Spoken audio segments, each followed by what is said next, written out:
Hey Moongoons, for the last few weeks I've been teasing a very special episode, an interview with a surprise guest. Well, here it is. I can now reveal it. Our guest for this interview is none other than Horrible Horror Hall of Famer Julin. That's right. We are super excited about this interview. It was a blast to record. She was super awesome. Really fun girl.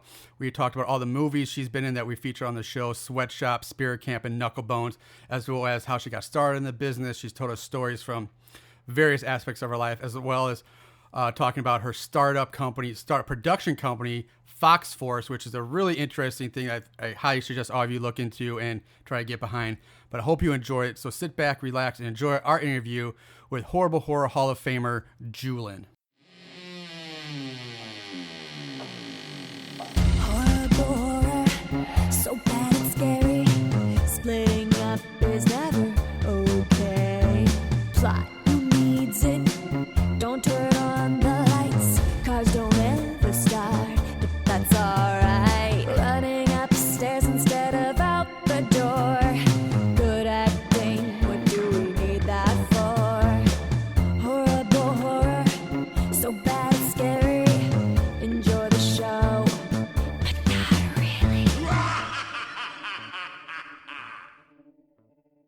Welcome to Horrible Horror, everybody. The podcast where we you're listening. We watch the worst of the worst horror movies so bad they're scary. Today is a very special episode.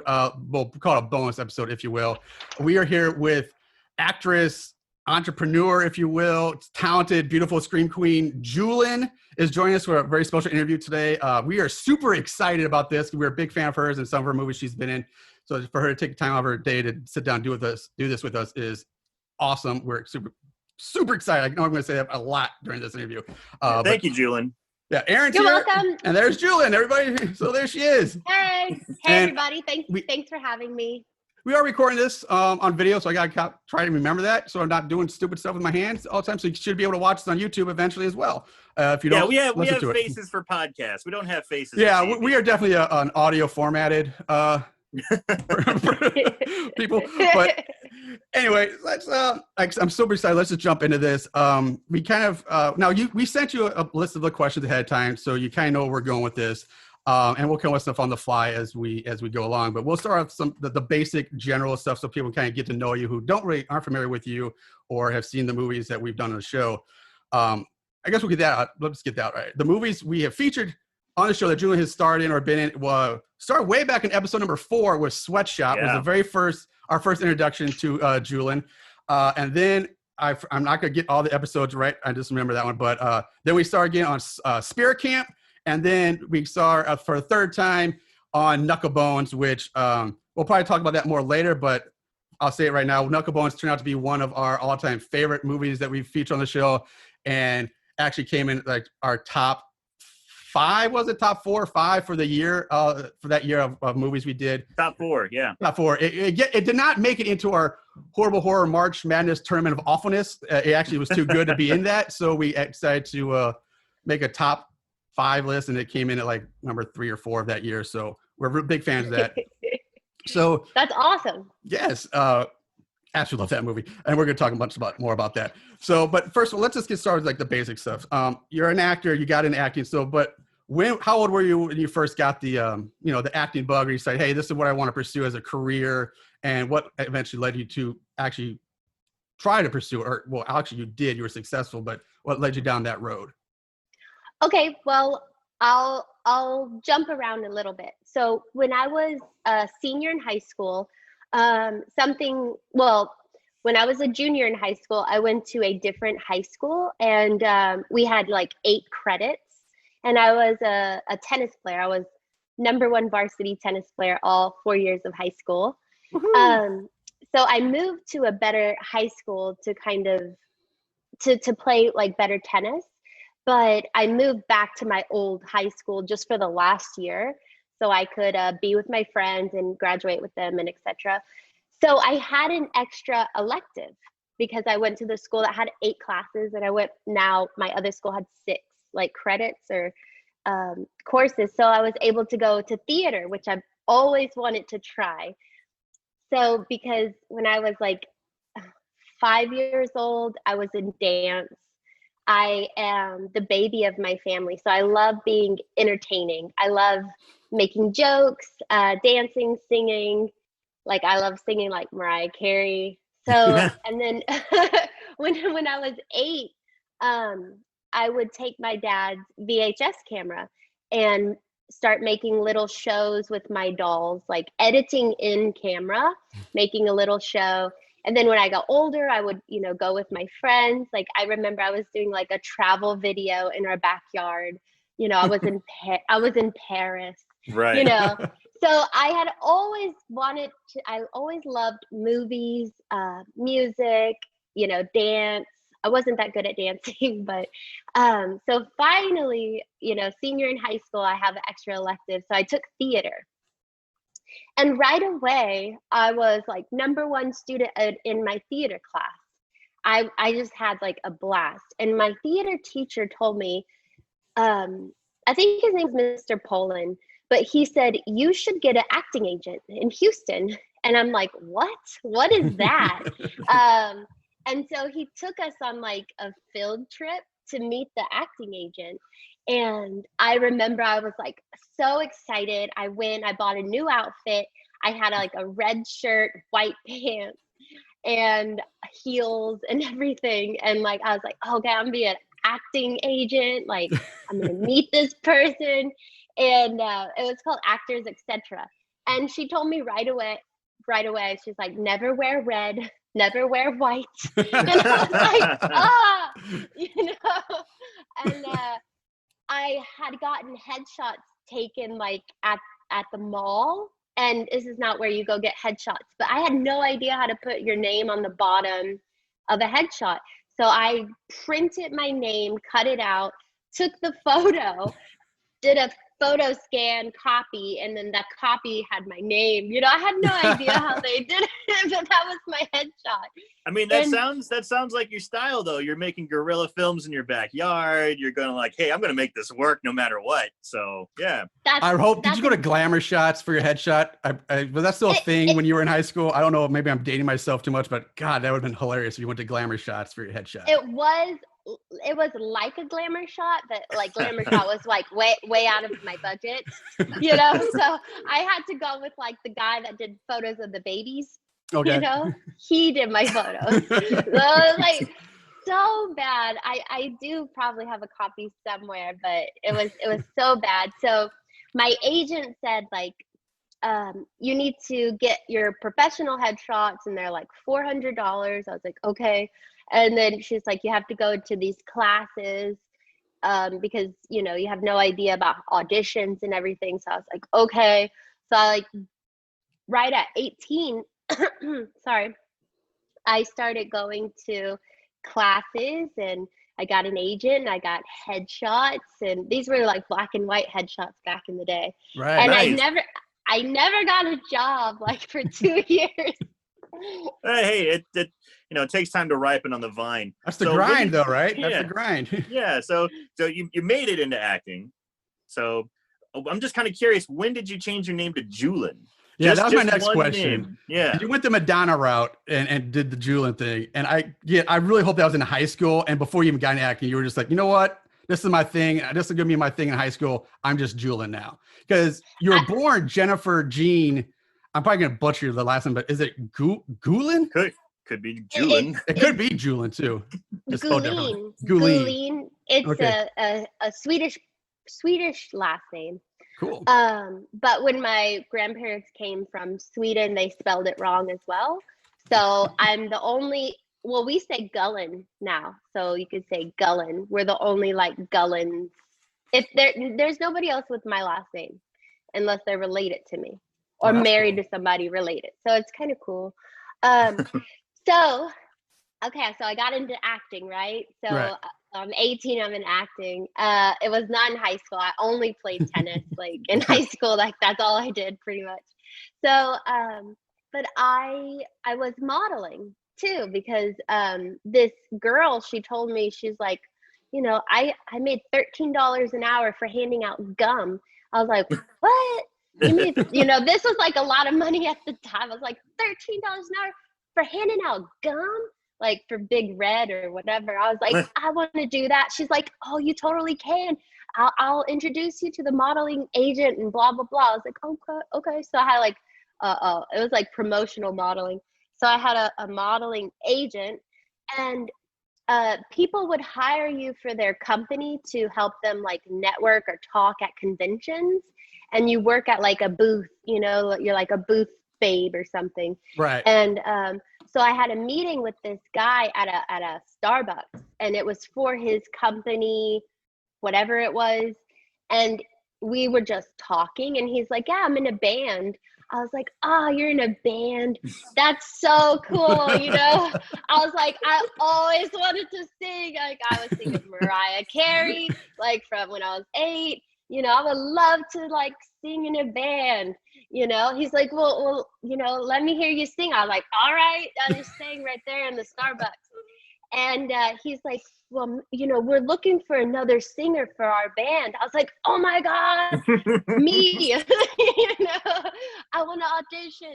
And I wasn't right for their band, but from them, I met a producer. His name's Ken, and we made an album together. And he's like, okay, so what are we going to call the album, you know, like, and everything. And I was like, I don't know, you know, and he's like, let's come up with like a nickname and stuff. And I was like, okay. And it was like a bunch of terrible nicknames. And then he's like, what about Julin? That's like taking some from your first name and then from your last name. And I was like, okay, that sounds awesome. You know, I'll be Julin. Do you remember any of the awful names? It was something like Ivory Keys or something. Like we're trying to do like Alicia Keys. That makes me think Keenan Iron Waynes. Yeah, like it was like something like that. I was like, oh, this is not working. This just doesn't feel right. But okay, so then, you know, I told you it took me a couple years for acting, right? So yeah. I'm in the band. I made them songs. Then I start getting all these acting jobs. Like they're like, I got Spirit Camp and stuff. So I was like I was in a band and then doing the acting. And so I was like, well, crap, I don't want to like be changing my name again, you know? Right. So I was like, I'll just go by Julin. And then more acting jobs came, you know? And I was like, well, I don't want to be the one name person. So I used my middle name. So I was like, you know, it could be Julin Jean, you know? Right. But I feel like I could have just rocked the one name. You need to just rock the one name. It makes you stand out unique, like Julin. Like, yeah, like that's it. That's it. You need to rock the one name. Yeah. Like, I know. I feel like I should go back. Like, I was happy that on my IMDb, it just says Julin, because that was like my first, like, that's it. But it's Julin Jean. And then some people call me Julin Genie. Like, I'm like, whatever. Because like, my email, I'm so bad with emails and stuff, so I forgot my email, julinjean@gmail. I can't log in. I hate it, so frustrating. So then I made it julinjeannie@gmail, and then they're like, oh, your name's Julin Jeannie. I'm like, whatever you want to call me, it's fine. Well, you mentioned IMDb, so that's really, I was actually leading into my next question, because you were talking about how you're getting into acting, and according to IMDb, your first acting credit is sexual harassment, workplace issues. So please tell me, is that one of those like horrible like HR training videos companies make you watch, and you were just like some like officer, you're like, oh no, you touched my behind, or something like that? Was it one of those most terrible videos? Yes, it was. That makes me so happy for some reason. I don't know why. and I got paid. So it's like professional, you know? Hey, there you go. And we used my mom's office as a location. And I wasn't the one, nobody touched my bum or whatever, but I was the sexual harasser. Oh, you flipped the script. So you're like, it goes both ways. To a woman. Oh. I said, okay, sweetie, honey, you know, that's sexual harassment if a woman calls another woman sweetie and honey. It's sexual harassment. It's against the law. So yeah, so that was me. I feel, but but you know, whatever. Please. But no, I saw I don't know why that made me so happy that's even that, and the fact that that's even listed on IMDb kind of cracks me up too. Like, who's gonna see that? I have another story with that one. So that was my first kind of introduction to the Houston acting world.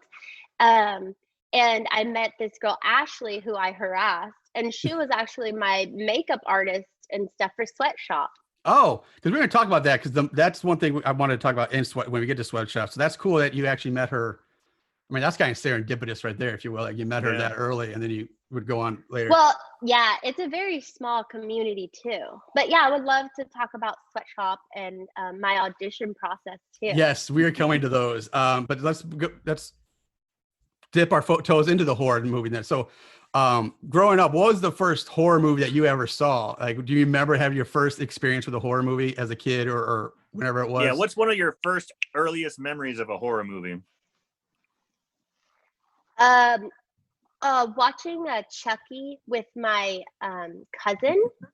I went to my cousin's house and we're having like a slumber party, and he's a crazy kid or whatever, and he's like, let's watch a scary movie, and I'm like, what? And his mom made us like peanut butter chocolate balls. Like, you take peanut butter and then you dip chocolate, you put in the freezer, and like we were like, you know, eating snacks and like watching Chucky, and I was like, this is, I mean, it was fun, but it was scary. You know. Do you have a favorite? Do you have a favorite horror movie? See, I like psychological thrillers. Those are my favorite. I don't know if that totally counts, but Absolutely. I think so. It can. I love American Psycho, The Hole with Christina Ricci, I think. No, Thora Birch. The Hole with Thora Birch. And see, I wrote some down, but it's like American Psycho. That's a great movie. I mean, it is a great movie. I will say that. I would definitely I could call American Psycho a horror movie. Absolutely. And if you've read the book by Preston Ellis, that gets even darker. Yeah, the book is a whole nother. I haven't read the book, but I am going to now. That's one of the only books that when I was reading, I'd read a chapter and be like, I need to stop. I'm really disturbed by what I just read. I can't read anymore. I need to put this down for a while. And like 2 days later, I'm like, okay, I'll pump myself back up. And then I read it. Yeah. Oh, that's awesome. That's awesome. Yeah. So then on the opposite, then what's the worst horror movie you remember seeing? Do you have one of those that sticks out in your head? That Leprechaun. The original Leprechaun with Jennifer Aniston? Yeah. Right. I thought that was so stupid, and that Leprechaun is so annoying, and he's ugly, and yeah, I just like hated him, and it wasn't fun for me to watch. It was like more annoying. Like, Chucky's a little cute, you know, he makes funny jokes, you know, but like Leprechaun is just like, yeah. Yeah. I don't blame it. Like, we've done Leprechaun on the show. We did on obviously around St. Patrick's Day years ago, and I kind of remember mirroring the same thing you did. Like, I just didn't. I think I called Baby's first horror movie is like Fisher Price horror. It just wasn't quite there in respects to that. But yeah, I kind of agree with you on the Leprechaun front. We've obviously done a lot of Leprechaun movies here. Leprechauns. But we also have our guilty pleasure horror movies. I mean, it sounds like you kind of have a little bit of love for that movie, a little bit too, even though you kind of think it's stupid. But do you have one that's like a guilty pleasure horror movie? I like Jaws. Jaws. Well, that's a great one. I don't know if I call Jaws is a classic. Yeah. Guilty pleasure is like, you know it's bad, but there's something about that you like it anyway, even though you know it's a bad movie. I mean, Jaws is considered a classic. All of mine. All right, I'll accept it. There you go. That works. You have a sense of humor about it, so that's awesome.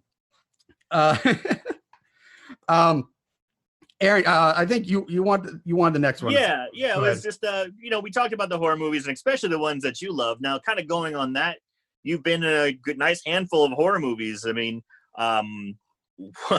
what was like your favorite? Like, which character that you like, and which was your favorite death scene? What death scene did you like the most? Because you've been killed a few times. So which way did you like getting killed the most? Oh, okay. Well, the only thing that, let me see. Well, because sometimes when you have like a death scene, it's like very annoying. It's long hours and it like sucks. So the experience isn't that good. But when I did spirit camp, and I know it's probably like the lamest death scene, but it was so funny. We had so much fun on set that's why I remember it and I like it the most, because I get stabbed and I was like, wait, like, how do I die? Like, I've never died before. And this is my first acting job. And they're like, well, yeah, like you would, you have to act. I'm like, how do you act like you're dying? Like, I just couldn't do it. And so I'm like, oh, ooh. And it was just like a running joke of like the whole, like after the film came out, like, oh, Rachel dies. Oh, like, so I have the best memory of that one. So it kind of sounds like oh, go ahead. Sorry. My worst death scene, and well, you guys didn't watch or review the movie or anything, but have you seen The Final? I have. I think I seen it a long time ago, and I started watching it for the interview, like last week to try to watch for this interview, but I never was able to finish it because, well, daddy duty. But no, I didn't get to your death scene in that one. But yeah, it's one. Well, that was like the worst death scene, because they had like a gag in my mouth, and they didn't. It was very bad production. I will just say that, because I do producing now, and number one thing is safety. I couldn't breathe, literally couldn't breathe. So they had a code word. They say, we have a code word, if something happens or a signal or whatever. I was like, thank God they have that. But I had a gag in my mouth, so I couldn't hardly breathe. And then she put shaving cream on my nose. So I couldn't breathe, like literally couldn't breathe. And I got like tapped out or whatever. But I was like, you guys are idiots. Like idiots, like, so while shooting your death scene, they almost kill you. Yes. So like that was the worst death scene and experience too. That sounds familiar. We interviewed Glenn Ennis. He did the stunts. He was one of the Jason Voorhees in Freddy vs. Jason. And there was a scene where he got thrown into a lake, but the water got pushed up into his mask and he couldn't breathe and he was freaking out. And everyone's like, just calm down. But he couldn't communicate. He was literally drowning at the time. Yeah. It's I mean, people need to think about that stuff. So that you kind of ended and answered my next question, because it was going to be, what was your favorite horror movie to film? Well, sort of. What's been your favorite horror movie to film, or that had the best on-set experience, like bonding with or befriending the cast members? And then the worst experience, I guess you might have said, may have been The Final, unless there was something worse. Sounds like no, I have more answers for these questions. So, well, I have to say, Spirit Camp and Knucklebones were like such a good on-set experience. But I'll just go with Spirit Camp for this question. So remember I told you guys, like, I like to carry around the video camera and make sketches and everything. Right. So we did that as Spirit Camp as our characters. So I have all the sketches that we did, like, from back in the day. And I was like, maybe I should release them on YouTube or something. You definitely need to release those. I would love to watch that. We had just such a blast. We were so high energy, like actresses, just starting out, like, oh, we're going to make this awesome film. We had just such a great time. And the funny thing is, the director, Carrie, he was like, oh, it's an 80s slasher flick. So I was like, okay, 80s, like we're in the 80s, right? So I like had my hair like 80s style. I had socks that were 80s style. He's like, no, it's present day. It's just 80s genre. I was like, what? Like, I just had no idea what he was talking about. I like literally came from just like playing tennis. Like I was number one tennis player in Texas for a while. So I was on the tennis court like 4 to 6 hours a day at a time. So I was not in the entertainment world, scary movie world at all. Yeah, the horror world is very, they have many subtle niches within it as well, so if you talk to a horror fan, you say, oh, 80s slasher style, they'll know exactly what you're talking about.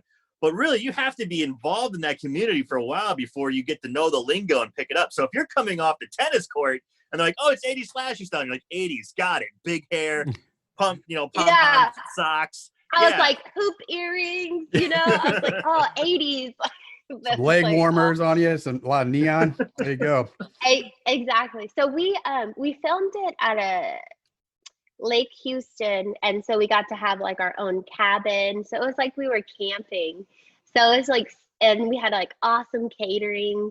It was like such a really fun experience. And I met, there's just all girls in the cast pretty much. So we like all became super close, and it was cool. and we stayed up late. We did s'mores and like scary scary stories. Like the future readings. Like, what is it called when you tell somebody's future? Or tarot cards, like a tarot card. Yeah. Palm reading. Yeah. Palm reading. Yeah.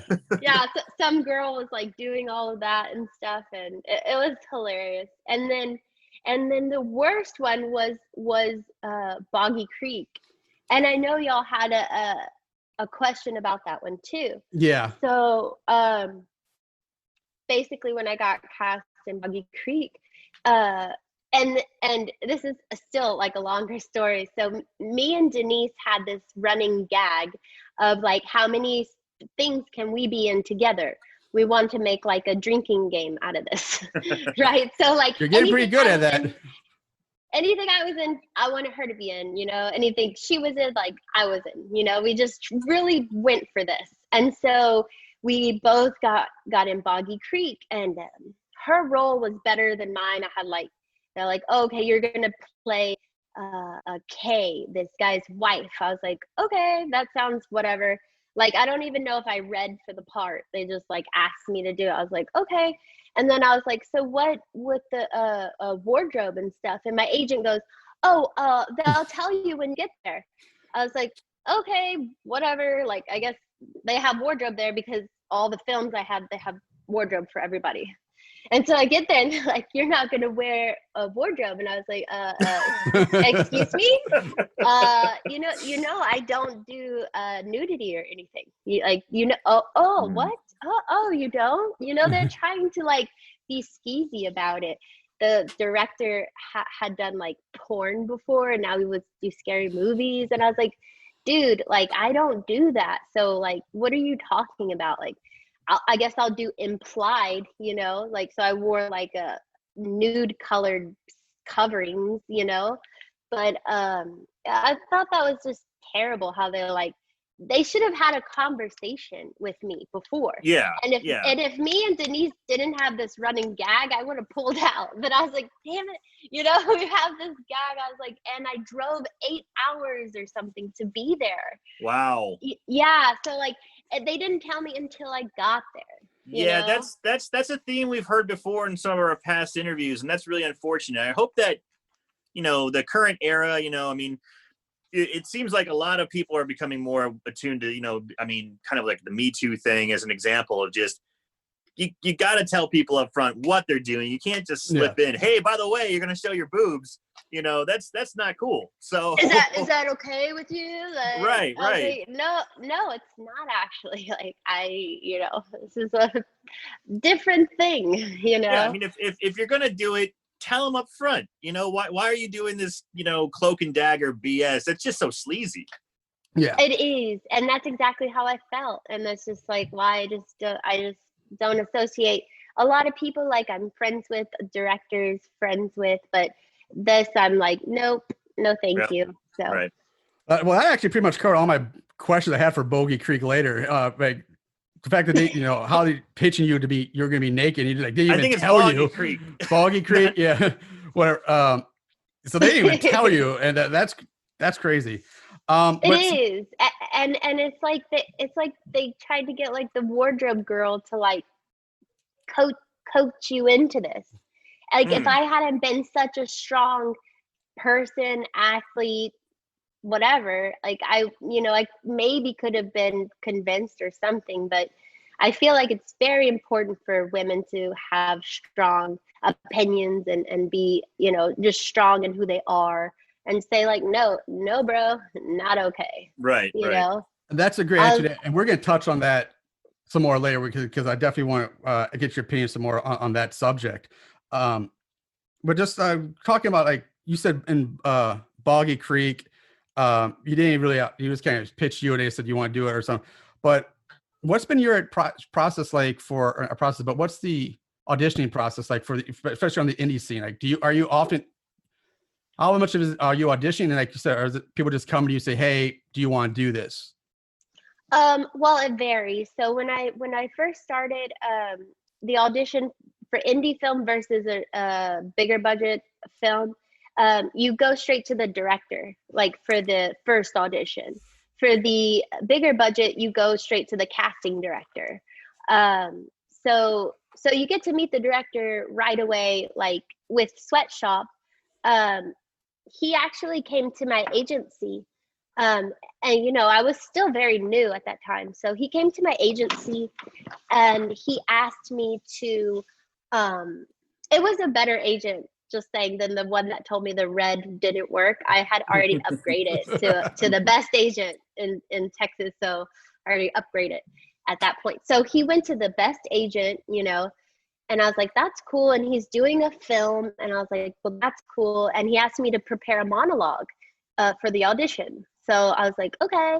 And you guys already know I like American Psycho. So I did that movie. I think is it called, it's with Ellen Page, and she like cuts off this dude's like balls, hard candy. Yeah, I'd say it's candy, hard candy or candy, something like that. Yeah. Candy. Yeah, I know. Yeah.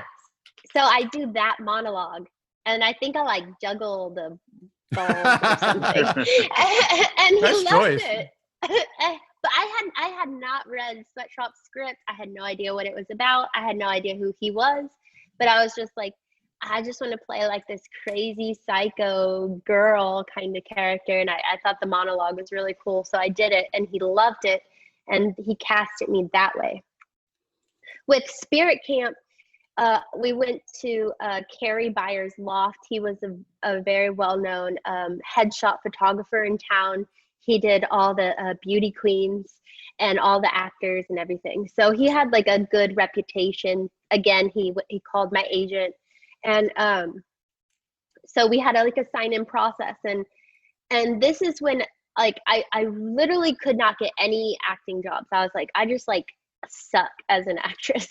Like I have no idea what I'm doing and whatever. So I really had to think, and like I was like, okay, what can I do to like get the part? I really want just one freaking role.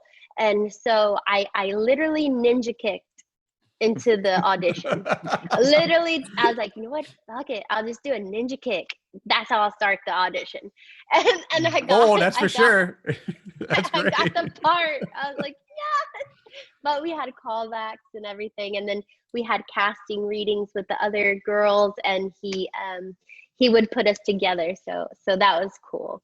But Nice. just the difference is you go straight to the director versus going through like sending in a tape and then a casting director, and then you meet the director. I'm always kind of fascinated by the casting process of movies, whether big or small, just because my background is in theater too.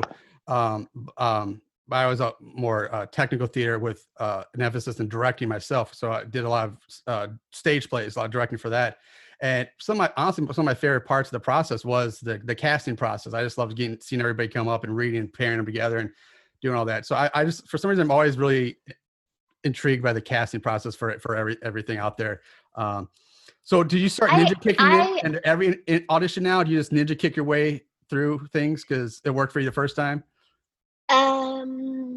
Well, after it worked for that one. Yeah, you don't want to wear it out, Marshall. You don't want to. Well, I mean, I get that, but you never know. Sometimes, like if it works, why don't until it doesn't. You might as well keep doing it until it doesn't work. I would love if Julin got offered a role as like a sweet motherly type, and all of a sudden she's like ninja kick, yeah. Like I said, it draws attention. It makes them remember you. Of all the people that seeing hundreds of people, depending on how big show is, that makes it stick out in your mind. Any little edge helps, and it worked. Yeah, obviously it worked for Spirit Camp. So that's awesome. Well, I'll tell you, I do have an audition trick that I learned. I don't know if you know the famous actor Robert Mitchum, but I took classes from his son Bentley Mitchum, and I think he made a terrible, scary film as well. But so So he taught me, you go in and you look the person right in the eyes, and you think the craziest thought that you can with that person, and that kind of captures them into your aura, and you shake their hand a certain way, you walk out the door a certain way, and you have to be just very confident. So I went and I auditioned for that movie with Chris Evans. It's called Puncture. Yes. And I was like at the top of my game or whatever at that time. So I was like totally confident. I was late. I didn't have a headshot. I didn't give a shit. And because like I'm a busy girl, okay, I'm sorry. Like I'm Julin, bitch. I'm in a band. I'm handing out gum. Like I've been in movies now. So I go in there and I audition with my girlfriend from Spirit Camp. But we both start on the same line. Like she starts on my line. Oh. I have no idea what the fuck to say. So I do the worst audition ever. And they said, you know, we cast you because you had the worst audition. And we just felt so bad for you. I was like, thank you. I was like, mic drop. Mic drop. Like, that's how, even when I do the worst audition. Pity casting. All right. Take it. So that confidence, that confidence took you there still. There you go. But I'm kind of curious. You said you were a tennis star, playing tennis in Texas, which is a giant state with it's a state known for having amazing athletes. And you said you were on the top of the tennis world in high school at the time. Did you take some of that confidence that you had from tennis, and I'm sure you have to perform in front of hundreds, if not thousands, of spectators at times, and bring that with you into like casting situations? I brought more of the competitiveness.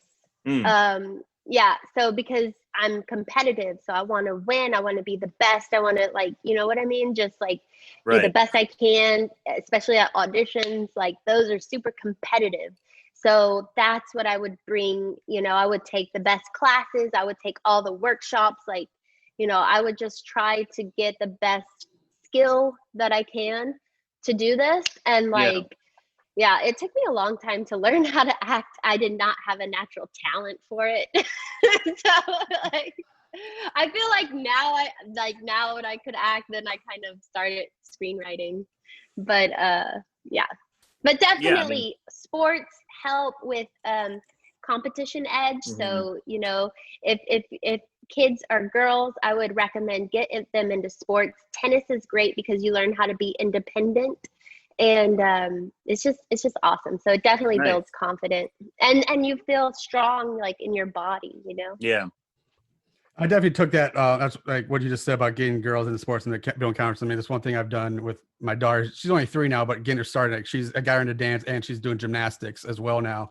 So to kind of help build that up, that strong, independent mentality, because as well. So I think that's a great message to send out there. Yeah. Now, of all the horror movies that you've been in, and granted, we haven't seen all of them ourselves yet, but so don't think it's limited to just the ones we've seen. But of all the ones you've been in, which one would you like to most see get a sequel? Well, people love like Cherry Bomb, and people all over the world love a Cherry Bomb. I had people message me from Brazil. It went to Germany, and it even went to Asian market, and they totally replaced me on the cover because I was like too sexy, I guess. So I would love to do Cherry Bomb again. Plus, I feel like I could, I don't know, be some kind of more of a spicy character. But a little bit of news, Knucklebones is having a sequel. I just talked to the director yesterday. Oh, that's nice. Yes. I'm sorry. Yeah. We've talked many times. Like that's one we've even said like we want to see a Knucklebones too. And you just made my day. You made my week. Yeah. He said I would be in it and I could be like funnier, because when I started acting, I wanted to do comedy. That's why I ninja kicked into Spirit Camp. And I played such a wacko personality because I love like comedy and acting. So he said, you're going to be in it and you could do more of a comedy role and stuff. So yeah, I would love both. I was thinking, I was like, why don't I just like do Cherry Bomb 2 or something? Well, there you go. God, Knucklebones 2. I'm so excited about that. I'm gleaming over here. All right. But calm down, big guy. I know I'm trying, but that just all right. So, but speaking of acting and comedy, and you've mentioned earlier that you are doing some, you've even done some script writing, and that you're producing now. So, you've branched out from the acting, and like I said, you've gone into directing, writing, producing. Apparently, you've even done a little bit of editing, composing yourself. So you're a woman of many hats. But of all those hats, is acting still kind of your favorite, or do you have a new favorite now that you're kind of moving away from acting into something else? Well, I always was a writer. So when I was younger, I would write in journals. And then when I was 15, I started writing poetry. And whenever I do something, I really love to study it and study it and do it well. So I would study poetry, how to write like Shakespeare or all the other like great poets, and just how to structure everything. And then I did acting, and I did songwriting and singing. I don't know if you know, but Disney bought one of my songs, which is so awesome. Oh, nice. Yeah. Did you write "Let It Go" for Frozen? Is that you? Is that your work? Let it go. Because my daughter's obsessed with Frozen right now. My goal is to write a Disney princess movie musical. That is a future goal. But I wrote a song. It's in Pretty Little Liars, season 2, episode 6. I didn't realize that was called, a Disney show. Yeah, Freeform. Disney owns Freeform. Okay. I love writing. Writing would be my favorite. And so when I started getting into screenwriting, again, it was a long process. I wrote my first script. It took me 2 years to write it. And I wrote it based on a story that I heard about my friend. She's from Colombia. She came to the US and she won the world's salsa dancing competition after training for only a year. So I wrote a movie about that, and I teamed up with Chris Haughty. He's the guy that wrote Never Back Down 1 and 2. I don't know if you ever saw that one, and Homeward Bound.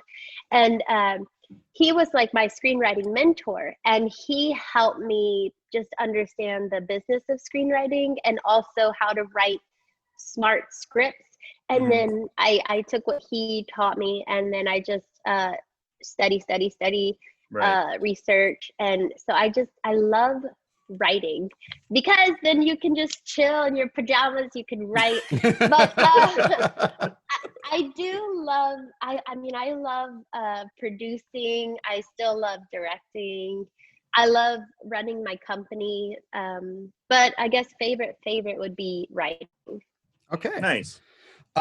So above the acting, you've played the kind of like the snobby bitch girl, Rachel in summer camp or spirit camp. Sorry. You played the good girl, kind of girl next door ish in Knucklebones. And then you played like a crazy party goth girl. Honestly, I don't even know how to describe your role as Mako in a Sweatshop. That's just a whole. It's Miko. Oh, is it Miko? I'm sorry. I thought it was Kim's name, Mako. It's Miko. Okay. Thank you for correcting me. I appreciate that. But of those the character archetypes, which has been your favorite to play of the ones you've done? And is there still like that kind of character archetype you haven't had a chance to play yet that you would like to in the future? Well, so it's like weird because I've always disliked cheerleaders. I thought they were so whatever, but I still wanted to be a cheerleader because I told you I like entertaining, I was like, so it's like I love hate cheerleaders. So I was like, that was super fun to actually play a cheerleader, get to play her like a idiot kind of person. Mm-hmm. Right. So that was fun, but not the most like exciting role. I would love to play like a UFC or a boxer type champ. That would be like my favorite role, kind of like a kick-ass kind of role. The badass bitch. Yeah, and mix that in with a little American Psycho, maybe. So like a crazy, a crazy badass, crazy, just UFC kind of fighter. And then I could train. They train you, and I'll get really good shape. There you go. Yeah. but that would be cool. Awesome. I love doing stunts. So there's a funny story. I don't know if you know David McLean. He's the original inventor of Women of Wrestling, Glow and stuff. Yes, yeah. Well, From the we're big, yeah, we're big wrestling fans, and so yes, I'm very familiar with Glow. Okay, so there was a casting call one time for they said stunts. You would be an actress, and then you would get stunt training and all this stuff, and you could go to Hollywood. And so I took all my roles, like bitchy, snobby Rachel, and I was the, I shot Aliens, and then Cherry Bomb, I was a stripper or whatever. Mhm. So I had this audition, and I sent it to them because I thought it was for stunts, and I was like, I've been a high school bitch. I've shot aliens. I've even worked the strip pole, whatever. And then I was like, but I need to be in Hollywood. And I sent it to him, and he loved it. And he was like, yes, I want you on the show. He's like, it's Women of Wrestling. I was like, wait, what? I was like, what? I thought it was for stunts. I was like, this is just not, again, I'm fooled, like you think it's one thing, but then it turns out to be another. And then the show got delayed 2 years. And then at that time I was already doing other stuff. So I didn't actually go be a wrestler, but I thought it was really cool that he asked me to. But I've always been interested in stunts. And then with Cherry Bomb, I have to send you guys a copy, but I got to do a lot of stunts and stuff. So that was fun. Yeah, Nice. I appreciate that, because I tried looking for Cherry Bomb, but I couldn't find it available anywhere to watch that. So speaking of the characters, like the ones you've played though, so what's the ones that you kind of like most relate to you as a person? Like which one of the characters you play is the most closest to the real Julin as a person? See, I was thinking about this, and I was like, I would say like, because none of them are athletes, none of them are smart. Well, cheerleading's an athlete. Come on, Rachel the cheerleader. Cheerleading can be considered an athletic, So yeah, so that's what I came up with. I was like, you know what? I have such a big personality. I think Rachel would be mostly towards me, because I love being entertaining, the center of attention, just kind of goofy. So I think that one would be the closest to me. And also that was the one that was like one of my first roles. So I really probably didn't know how to act too much. So I probably used a lot of my personality to do that. And I feel like I did do some like ninja moves, like going through the forest, I was like, what the heck is wrong with that? Like way overacting. But I had a blast. Nice. Yeah. And I know that's that's pretty fun. But something else that's pretty fun is the horror movies. We love them, but there's always the big three, right? The big three is your Friday 13th, Halloween, and Nightmare on Elm Street. Those are, the classic ones. You got Jason Voorhees, you got Michael Myers, you got Freddy Krueger. Halloween is still in production, still going. I mean, they're still making Halloween movies. Friday 13th is caught up in legal limbo, but it's gonna, people are chomping at the bit for more. And from what I understand, Nightmare on Elm Street's probably going to get rebooted at some point. But with that said, they're some of the three staples of horror, right? I'm just kind of curious, just as a fun little question, which one would you like to be cast in, and who would you like to be killed by? Jason Voorhees, Freddy Krueger, or Michael Myers? I am a Freddy Krueger fan. That is my jam. I love Freddy Krueger. That was like, I love that movie growing up. So I would love to be, I don't know, maybe some kind of like, I don't know, flimsy girl on the phone or something, and just like, oh, she gets a knock at the door and it's like nobody's there, and then like it's like, oh, okay, I'll just go back to like whatever, and then have him like come in the bedroom or the bathroom or something.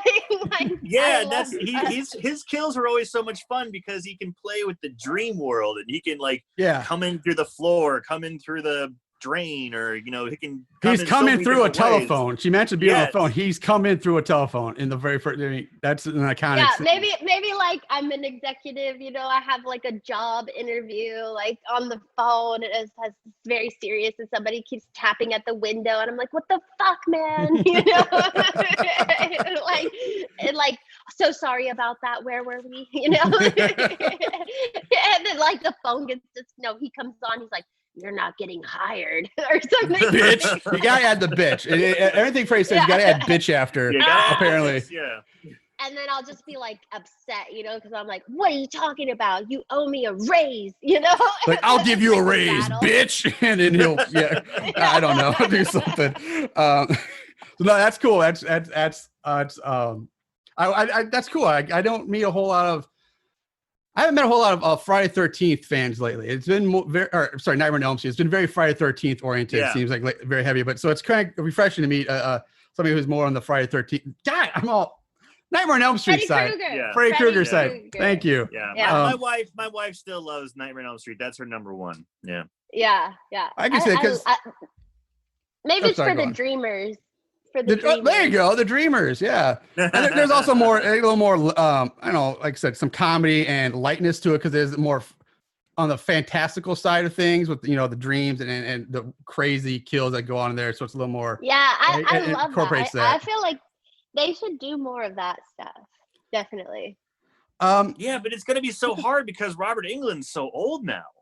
Yeah. The guy who played Freddy Krueger he can't. He wears a mask. Yeah, but he's just 70 burn makeup, something years old. Granted, but again, with CGI and special effects, Freddy was never that physically active. Really, it's not like he could still do it for the close-ups. Do the voice, the lines, the close-up of his face, and then stunt doubles or something. But I'm with you. I'm with you there. But I heard rumors that he said he wanted to do Freddy one more time. Who knows? Maybe it happened. I mean, they tried rebooting it a few years ago with the guy from Watchmen, Haley something, with Rorschach, and that was considered a bomb or a bust. But who knows? I didn't mind it. I didn't mind it either too much. But moving on. So let's get a little more. Like you kind of touched on this briefly earlier. I wanted to come back to it where you're talking about women's roles in horror. So as you know, women's roles in the horror genre, they kind of run the gauntlet. But they're all very stereotypical gauntlet. You have the slutty, dumb girl to the nerdy, quiet, bookish girl to the girl next door.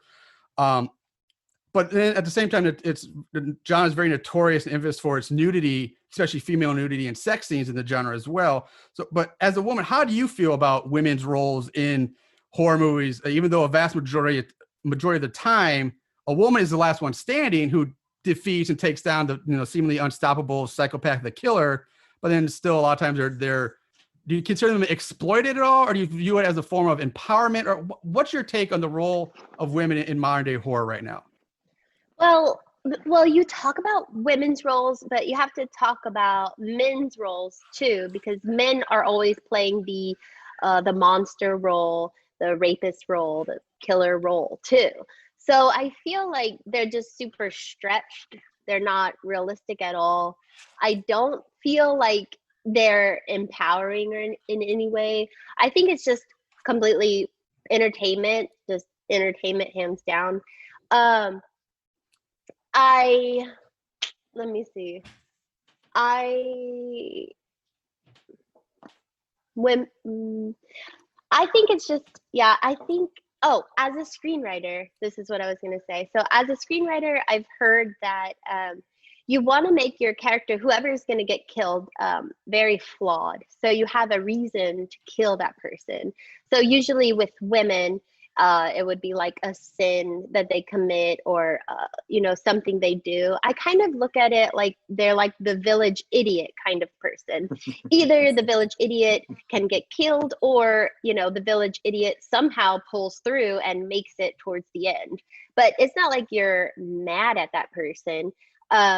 Or, you want them to win. You don't want them to like get killed or anything. But, as far as the nudity and all this, I feel like, scary films are mostly written for men, what I've read.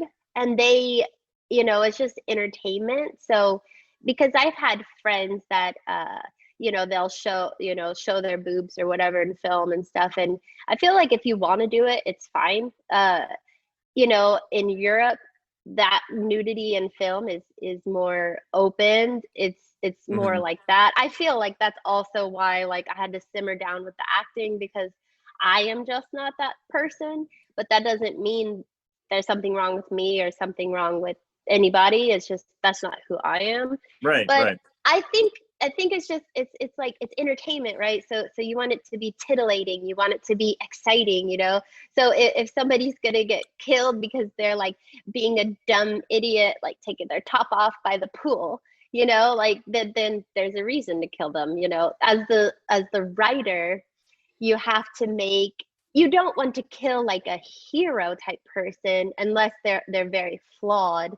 So that's just what I've learned, like screenwriting and everything. So I hope maybe that answers your question a little bit. But as far as for empowering women, I really like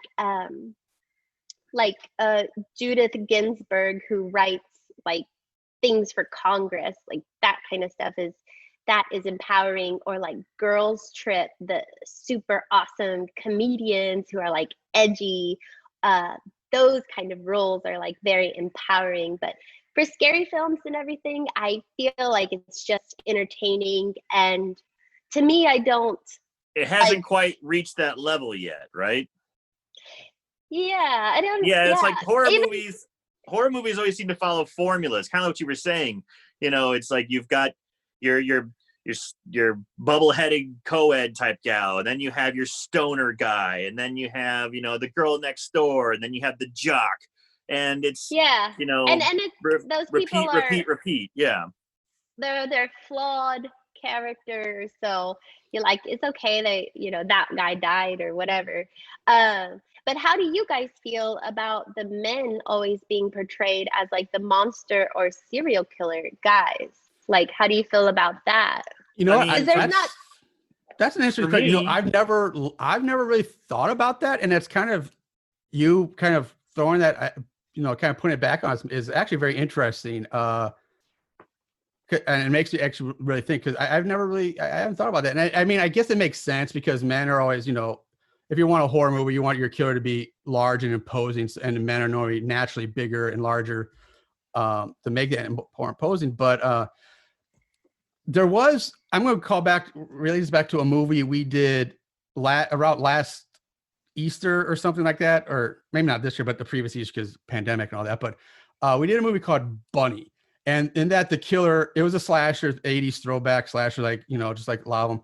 But the killer was a woman in that one. And I remember, I actually really liked that change of pace, that it was unique. It was very different. And the movie was pretty terrible by most standards, but I did like the fact that they went differently, where the woman was the killer and she had a unique look, and it kind of flipped the normal stereotype genre upside down.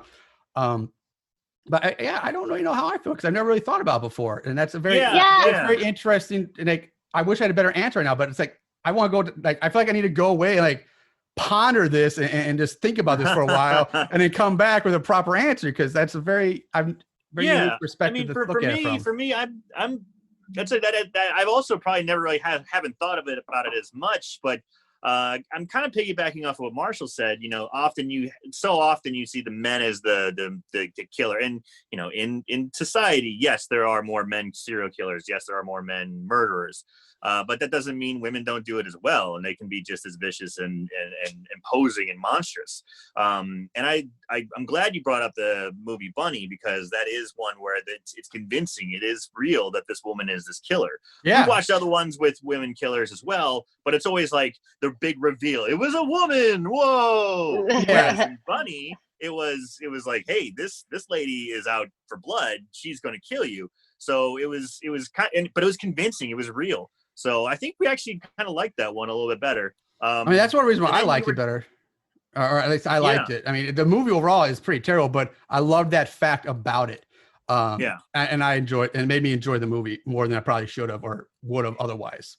Yeah. Well, I think I think the way that you feel about the men always being like the serial killer monsters is the same way I feel about the women playing like the dumb ditzy roles. You don't think about it too much, or it doesn't Mhm. really affect you because you just don't, it's a character.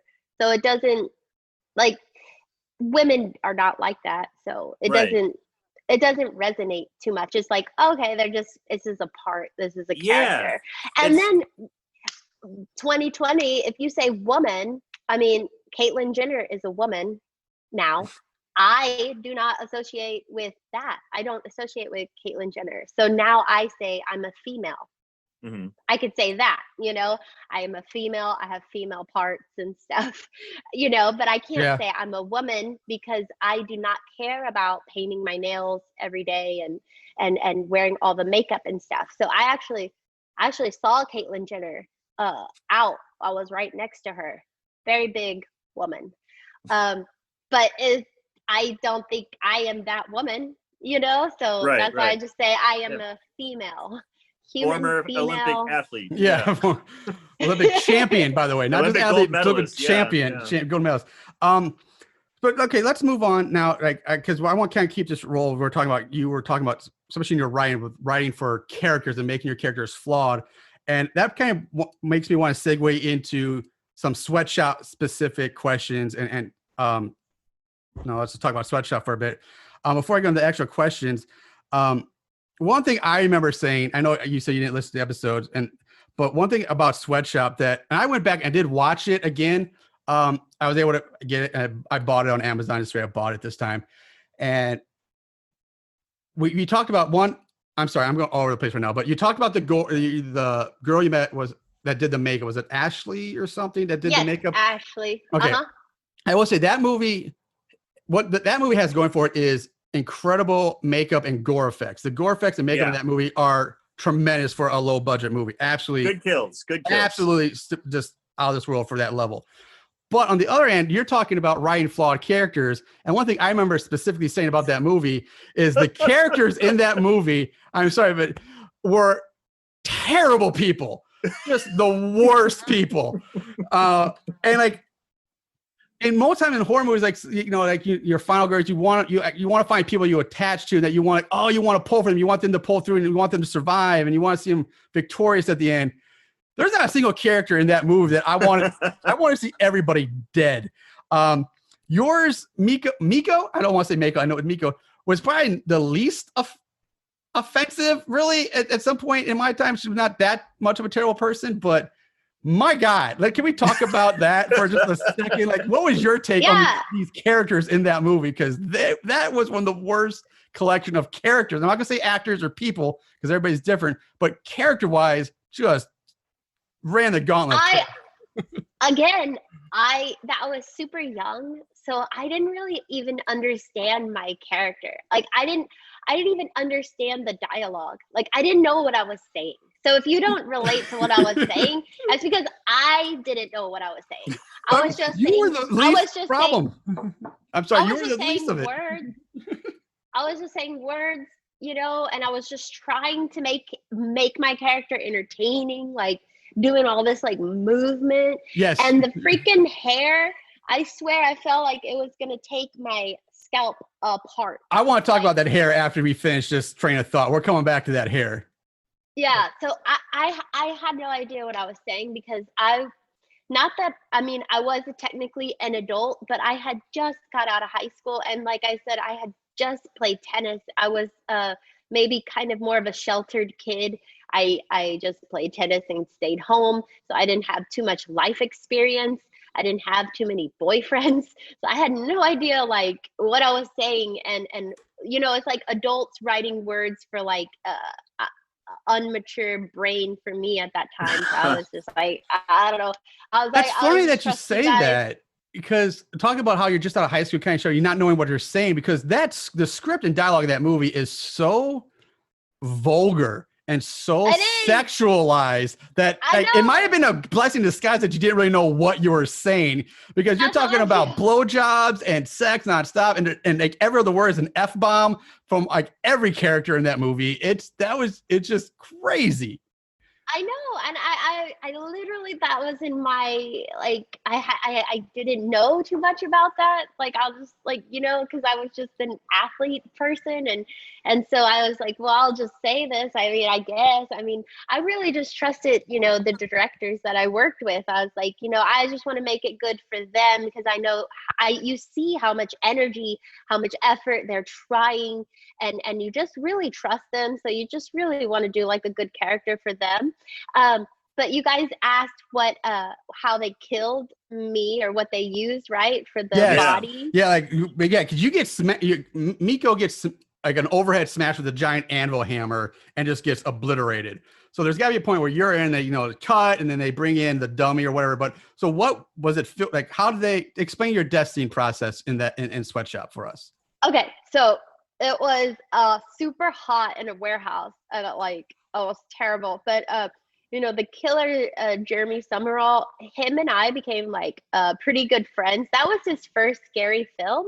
And then he got like super into the genre and stuff. And I just thought it was so cool. So I would see him at conventions and everything. And he's just such a nice guy.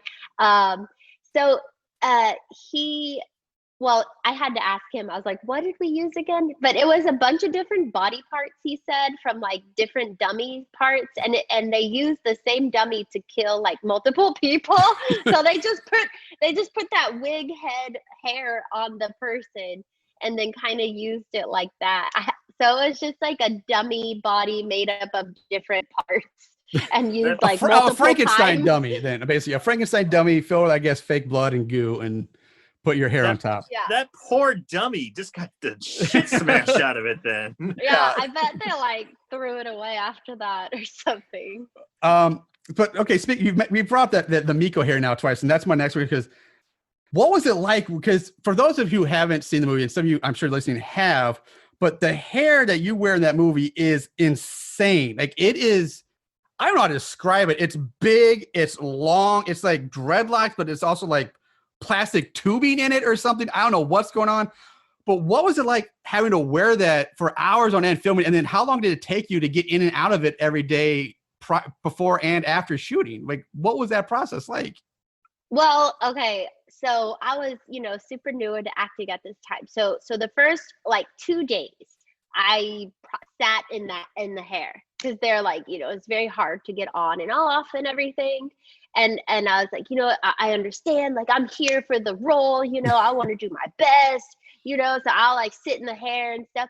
And like the third day I was like, no, fuck this. We're putting it on only when I have the part, and then you're taking it right off, and I don't give a shit. It hurts too much. I don't want to lose any of my hair, and like I shouldn't have to act like damn right. I'm Julin, bitch. Right? I was like, this is my first role, but I have some standards, okay? Like, yeah, but it was definitely like the super lowest budget.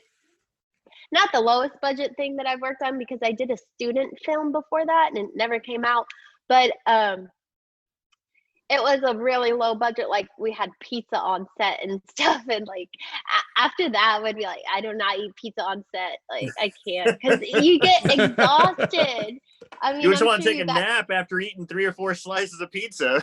I know, it's the worst. And like I have people that are like, oh, since I produce now, like, oh, what if we just do pizza? I'm like, no. Salads and sandwiches. Like that's funny. Yeah.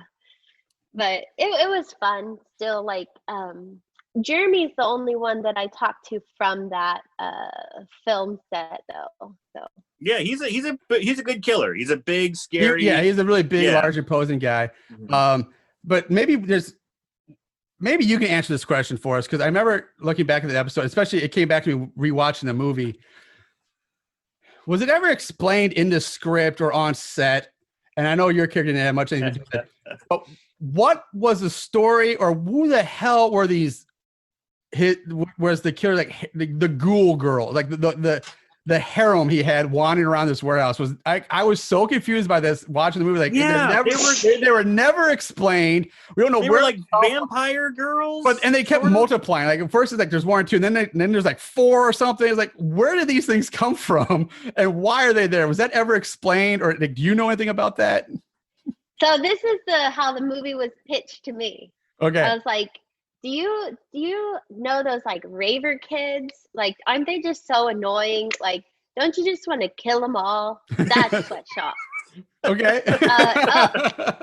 Okay, like, yeah, with the ghoul, this is just, it's just a scary movie. So these are just like, bad spirits in the warehouse kind of thing. So makes sense. Makes I mean, sense. if it was spirits in the warehouse, that's like a whole other story. That makes sense. But then, like, we were so confused. Like, we have the big killer who's killing all things, but then you have these ghouls. Like, are the ghouls like his henchwomen, or are they not related? Like, we were so confused by what was going on with those. I was like, again, I didn't even read the script. I just read my lines. When I watched the movie, I was like, oh, that's what happens. Like, oh, that's how my part fits in. Like, I was like way too busy. Like, I was in college. I was in a band. I was trying to be an actress. I didn't have time to read. That was released 2009, right? And that's also the same year you did Spirit Camp. So yes. You had a pretty busy year. Yeah, well, there was, I think, filmed 2006 or something. I was gonna say, yeah. So the filming didn't overlap. It was filmed earlier and then released later, so there wasn't an overlapping of the two at the time. Right. Correct? Right. Okay. Yeah. Because 2011 is also pretty busy for you too. You got a lot of things that were happening there. Yeah, that's when you got really busy. 2010, 2011 year, because you had, well, even though it was a negative experience for you, but Bogey Creek came out, The Final Puncture, which is the one with Captain America in it, which is pretty awesome. You were in a movie with Captain America, by the way. Killers, Cool Girls from Outer Space, Cherry Bomb, Hyphen, Mardi Gras, Spring Break, and Austin High all came out in that year to 2 year span. That's a lot of work for one person. So like, that had to be physically draining and mentally draining. So like, how are you able to keep up with all those different projects and being a band and singing and who knows in college or what else you're doing at that time? How was that time period for you, just getting through all those different projects? Honestly, like I had a blast. So I had that acting teacher I told you, Bentley Metcham. He said, if you're going to be in the acting world, in the roles, you need to have fun while you are experiencing this. So like, when they flew me to New Orleans, like they were holding a sign and I booked the job with Denise and it wasn't even planned. Like we showed up at the audition, the state, like she went first and then I went second and they're like, you know what? These two girls like look like they're like sisters. I was like, oh my God. So awesome. So we both got to go to New Orleans and we were on like per diem, a legit set. Like it was awesome. And we filmed like 2 days or something and it was easy. Of course you always get like a little nervous, right before they roll the cameras and stuff, especially because you're new. But I every job I had, I really enjoyed it and I made the most of it. And like, I hung out with like the cast after. We would, I wouldn't be like one of those people like, okay, literally I got a job in Dallas and they put me at the Ritz-Carlton, which is somewhere I would go with my girlfriend Tisha, because she's like Miss Thing in Dallas. And I met her doing a movie called The Unseen. I should send you guys that because it is the unseen scary movie, like literally never came out. And it's called The Unseen. So I have a copy that's great. Yeah, we'd love to do that. If you send the copy, we'll do it. We'll do like maybe a bonus episode or some Patreon content. Yeah, we'd watch it for sure. Okay, yeah. So that's how I met Tisha. So I got cast in a TV show. I got cast in two, like seriously, I got cast in 2 shows on Fox. One was Lone Star, and then one was with Colin Hanks, right? And the one with Colin Hanks, I would have had a recurring role. Now the studios said we just want her in the Lone Star role. She can't be in both. I was like, well, I get 2 big roles, and like I can't do both. Like what? Finally I got the acting, the audition, like everything, and the Lone Star only showed 2 episodes. I was in episode 4. No. Literally, so I went to Dallas, you know, and I was like, hey, Tisha, I'm staying at the Ritz, like, come, like, let's hang out, you know? So we go out and we have like lemon drop martinis and shots of tequila, like everything. And like, I am driving to set and I am like not feeling good and whatever. I was like, makeup, please. And I do my scene and I have to throw, play beer pong, right? And I'm like, ooh, I got this because I'm an athlete. Boom, I get the beer pong and I'm celebrating. I'm just having fun on set, you know, because it is about having fun and enjoying your job. Because the more you enjoy when you're in front of the camera, the better people are going to enjoy watching you. Right. Yeah, it seems like you seem to like a person who likes to stay busy and likes to stay active and keep going. So it's kind of cool that you're able to handle all that. Yeah. Yeah, and I think from tennis, like I said, I would play like 3 to 6 hours a day. I really had a bunch of energy, so I could, you know, sleep 2 hours and then I'll be up again. Nice. But Wow. and also I was younger, a lot younger back then. That helps. So. That helps. Age is a bitch. Yeah. All right, so let's move on into we'll move on to some spirit camp stuff, because one of the questions I was going to ask you, you've actually touched on a lot lately, and we'll go into a little more detail on it coming up. But so when we first did spirit camp years ago, we actually reached out to we were able to reach out to Nikki, Roxy Van Diver. We were able to reach out to she was going to do an interview with us, but things fell through. It fell through. Yeah. But in our communication, she did manage to tell us a few things about being on set. So maybe you can verify this or elaborate on that. First of all, she told us that the lake that you guys were at, that she said I don't remember her swimming it, the character, but she said the character, but Megan, I think, and she had to swim through it, really did have alligators in it at the time, which seems really risky and dangerous, and like really kind of a lawsuit waiting to happen for making actors swim in the lake with alligators. Well, one, how did the crew and like them ensure everybody's safety from these alligators that were supposedly in this lake that you guys were swimming in or filming around? Was that a problem? So when we were filming that scene, it was very cold outside. And I remember Megan, she was like cold, and we watched her take and stuff. And she said, you know, she didn't like the goosebumps on her and stuff. She's like, looks like I'm cold. I don't know if you guys saw that. But so I was staying inside the cabin at that time because it's too cold for me. And I'm exhausted. And so Carrie went out and he set up all the lights with John and everything. They did a look around. They did not see any alligators. The people at the parks, they said, you know, you can see the alligators. They're very large. It's not like they're small little alligators. Like in Port O'Connor here, we have small little alligators. Mm-hmm. And an alligator was actually in my parents' pool one morning. And my dad was swimming with it. He didn't know because he was swimming before the sun came up. So, but it didn't bug him.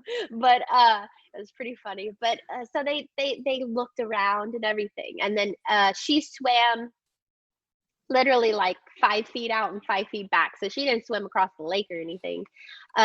But in Boggy Creek, I had to get in the lake with the alligators in the swamp and stuff. And I asked them, I said, you know, what about leeches? What about, you know, snakes? What about whatever? And they put boards down on the bottom. So they put a board, so I never had to touch the dirt. And then there's a guy behind the tree with a machete. Just in case the alligator comes.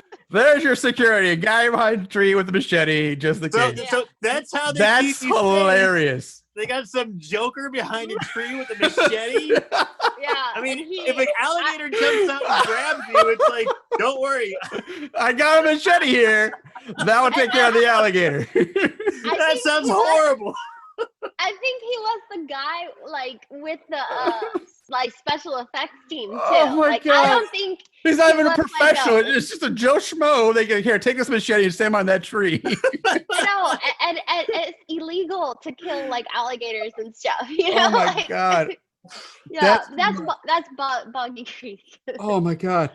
All right. So, well, okay. So speaking of those alligators, so she swam the lake. Roxy did say that you and her, the two of you, would feed them by throwing bologna at them from the balcony you guys were staying in or something like that. So you would feed the alligators bologna. Is that correct? Yeah, that's a different lake. Oh, different lake. So the lake that Megan swam in is a lake that many people swim in. Like Okay. it has lifeguards and the lifeguard stuff and like whatever. Okay, that I was But- not clear on. She didn't explain that part.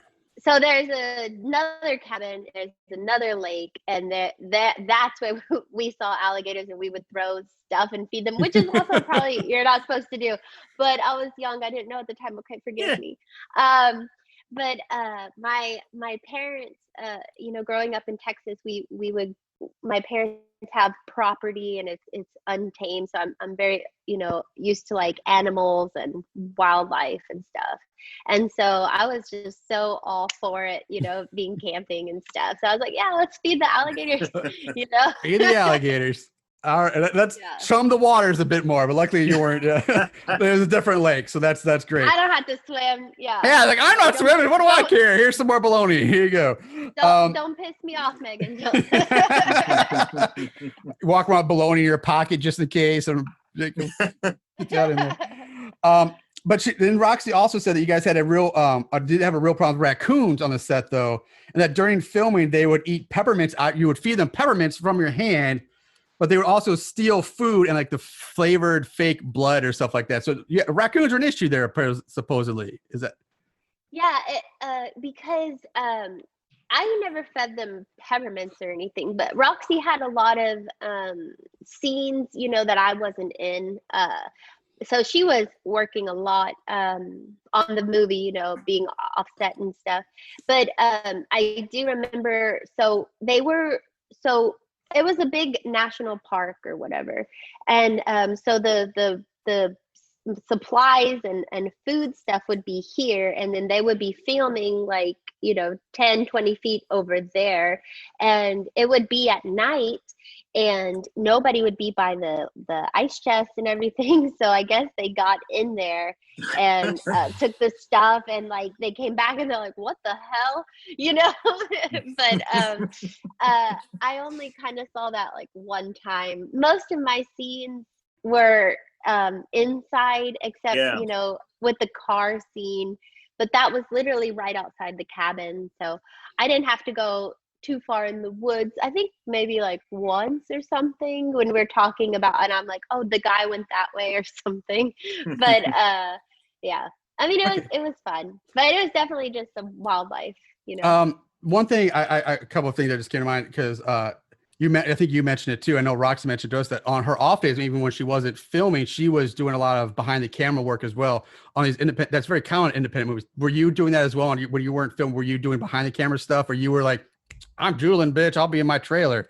Is that? Yeah, I pretty much had that attitude. Yeah, I don't know if I had the best attitude, on set, but I was just like, you know what, I'm here working my butt off, and if you're not going to put the same energy as me, like get out of my face, kind of thing. And when I was on Cherry Bomb, they didn't have a first AD, so like I became the first AD because I would get so exhausted, like I don't want to be filming like 14 hours every day. So I was like, hey, come on, like get moving, like everybody needs to come back, like I'm ready to go. I'm Cherry Bomb, so get back to set. I'm the star. Like, no more fucking around. And then like Denise will come by and bring me cupcakes. So I was like, okay, everybody take 30 minutes. I'm gonna sit down and eat cupcakes with my friend. So I need a break. And then they would be, they're like, oh, well, we're waiting on makeup and stuff. And I'm like, yeah, this is my face on camera. Like I have to feel comfortable. Like don't rush me, bro. Don't rush. Okay. But, yeah, but behind the scenes work, moving lights and stuff. No, I never did that. I do that now, but yeah. Not then. All right. Now just on, I don't know how method you are with your acting, but a lot of people, did you go to a cheerleading boot camp to prepare for your role as Rachel, Rachel the cheerleader? I would not be able to handle any cheerleaders like at all. Like, cheerleaders at my school were the worst. They were the worst of the worst. Like, and our football team never won. So like, you suck as a cheerleader. So yeah, I had that feeling in high school. Our football team, I think, won 4 games in the 4 years I was there. Zero games. So I was like, you know what? I could cheerleader the shit out of you, and I've never cheerleaded before ever. So that was my idea of a cheerleader. I was just like, I'm just gonna make this cheerleader up however I want. But I never had to do any cheers. Yeah, you didn't actually have to do any real cheerleading. Yeah. No, we love your role of Rachel, especially as it got further into the movie and we saw more of her. And you're seeing that a lot of times that was your first real acting job, first real movie. And honestly, I wouldn't have guessed that, because a lot of stuff you were doing made me laugh, at least, like some like seeing the character progress through the whole movie, and just there were some really great Rachel moments. And that leads me good. There were which kind of leads me to, and we touched on this very briefly earlier, but Rachel became one of my favorite characters. I want to talk about two things. So try to keep with me here. We touched on the base that we feel that Rachel got screwed over when it came to her destiny, which you already talked about briefly, just the stab, because she was such a major character in that movie. She's practically the second lead, but your destiny is basically just a blink and you miss the stab. And we feel like, how did you feel about that at the time? I know you were new, but looking back at you, we feel that Rachel should have gotten a better, more elaborate death scene. How do you feel about that? Because being in horror movies, I mean, death scenes are kind of like the thing. That's what people are watching for. Yeah, that's the big reveal. That's the big pop that everyone wants, is like a great, cool death scene as a viewer. You want to see a cool death or unique death or something gory or something special, and to have your character, which was fun and great, just to kind of done. Yeah. It was disappointing. Well, what if I told you this? What if I told you that Rachel never died and she made it out of the building before it blew up? That was my take. I was like, you know what? I'm not gonna die. Like, I don't want to die. Like, I think we actually talked about that. I liked that idea. I wish it would show that if Rachel would have actually survived and clawed her way out, because we talked about that death scene and how crazy just the fact that the killer survives after getting blown up by a box of fucking dynamite in his face, and how unreal that was. But still, I like the idea of Rachel makes it out and is out there somewhere. But I think we even talked about it a little bit. What if she has a missing arm, and she's like a cheerleader coach now? Yeah, she's like, I gave my all. I even gave my arm. Like, for you bitches. So if you fuck with me, like an eye patch and a scar, yeah, it could be. See, so that kind of leads to my next follow-up question. Like, if it was up to you, if you could have scripted it, if you could redo Rachel's death, how would you like to have seen Rachel go out? If she had to die, what would you like to have seen her happen to her? I would like her to like, have like 10 times, like, fighting, like go out with a fight, like first, like she loses her toes, but she's still fighting. And then like she gets like chopped in the face, but she's still fighting, like something like that, where she like gets knocked down, but then like she comes back up and like swings the axe at him or something, throws a snake at him or something, like just some kind of ridiculous, like swing from a tree, like drowned him, like some kind of take that bologna out of your pocket and turn an alligator on him, just throw, there you go. Exactly, because she's like crazy character, like she would do some crazy shit, she had like the knife, like she could like do something like that. But I mean, he totally should have like he should just redo it. Like, I mean, redo it now. Like, and then like Air Camp version 2.0 or something like that. Yeah. Like, okay, well, we decided, like she needs another death scene or something. That would be hilarious. Yeah. I thought Rachel got kind of screwed over on that one. So I'm going to combine these next two questions into one. So again, follow along with me here. And you've touched on it briefly, but maybe you can elaborate more or tell us some more stories. But when I watched Spirit Camp, you really get, at least I got the sense that the girls, the core of that movie, all the girls, that you guys really did get along on set. You had a great chemistry working together, like Roxy, Megan, Katie, Amy, Alyssa, all got along really well. So elaborate more on that. And then you've talked about Denise Williams, Denise, but that'd be Denise Williamson several times. And she's only in Spirit Camp for a short time. And all of her scenes are never with any of the other core. It's just kind of her by herself, and then she's she's done. But then you've gone on to work with her many, many times afterwards, including projects like Bogey Creek. You're both on Friday Night Lights, but maybe different episodes. Killer Schoolgirls from Outer Space, Cherry Bomb, Hyphen, Macabre Theater, Mardi Gras, Spring Break. It goes on and on. So you guys must have also become really good friends, as you said about it. So kind of tell us how that bond between the girls on Spirit Camp kind of evolved and what that process was like and just how much fun you guys were having, because it really came across in the filming, I think. Sorry, that's a little drawn out. Yeah, no, we did have like a really good time because we were all new actresses, you know, in Texas. I think most of us were from Houston. So myself, Alyssa, Megan, Roxy, we were like, and Katie, she was from Dallas. And so we were just so excited to be on set, to be in a movie. Like I said, that was like my first movie, and I tried for so long just to get an acting role that was like that, a movie that would actually come out, you know. So we were just so full of energy and excitement, and we thought it was so cool that we were cheerleaders, and then, you know, it's like a scary movie and we get to be funny and goofy, and we just had a blast. Like I didn't know how to act too much, but I like tried my best, and you know, I probably made a lot of mistakes, you know, because I you know, I was just trying, like over trying, but I really wanted to like just have fun with it and just try, you know. And so, and then being together in the cabin, you know, we were like, we stayed the night together, you know, we each had like bunk beds and stuff. So it was really, really a good experience. Nice. And the director, I don't remember where he stayed, but it was far away. And then when he brought Denise on,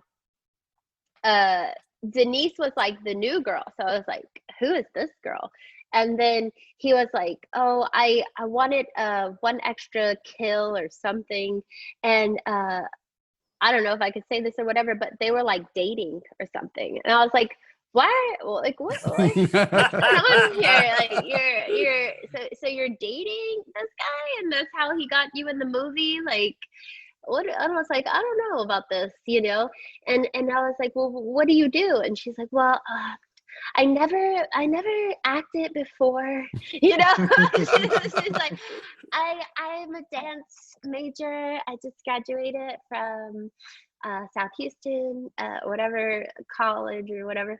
And I was like, oh, do you want to get into acting or what? She's like, yeah, I think so. And I was like, well, I'll help you, you know. So I kind of helped her get an agent. I helped her with the audition, you know, technique that I told you guys about. I helped her like introduce her to the scene. So once I had her with my agency, we had both an audition in Austin, and it's a 3-hour drive. And this is typical in Texas. You have to drive to the audition. I mean, it sucks because you don't get paid. You have to spend your own money, your own day, like just go audition and pray you get it.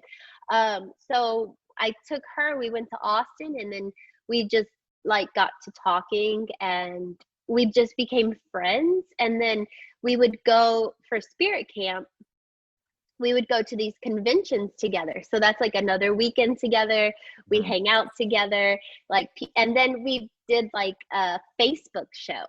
So this is before like anything, but we had like 2,000 views from I don't know who, and people would email us and say like, I love you guys' show on Facebook. And I was like, what? That's so awesome. And we're like, this is the Julin and Denise show. Da, da, da, da, da, da. It was like so retarded. So that's why I was like, I know I can't say that word retarded, but it was so That's fun. funny when you say that, because we have Aaron and I have an ongoing thing between us with that.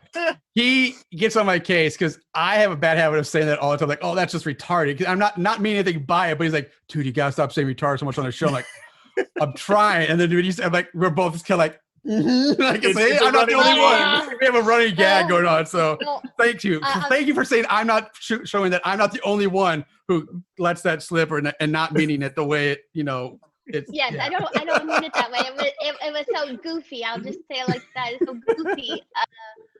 but we had just such a good time, and then we made up that thing like, hey, you know, if I'm in a movie, I'm gonna get you in the movie, so we can have like this weird drinking game, like when we're older, and like, so anything we would like always like try to get in together. But now we want to do a project. I was thinking, I don't know if you guys are fans of Danny McBride. Oh yeah, yeah, we know. Yeah. Have you seen his movie, The Fistfoot Way? Yes. Okay, so I was saying Denise, because she's like a dance teacher. I was like, you know how he was a karate teacher? I was like, we should do a movie like that, but like you're a dance teacher and like you smoke a bunch of cigarettes and like yell at like little dancing kids and stuff, and like your personal life goes to shit. And she's actually a really good actress. She went to act with Charlize Theron, Jack Black, and she had her movies come out in theaters.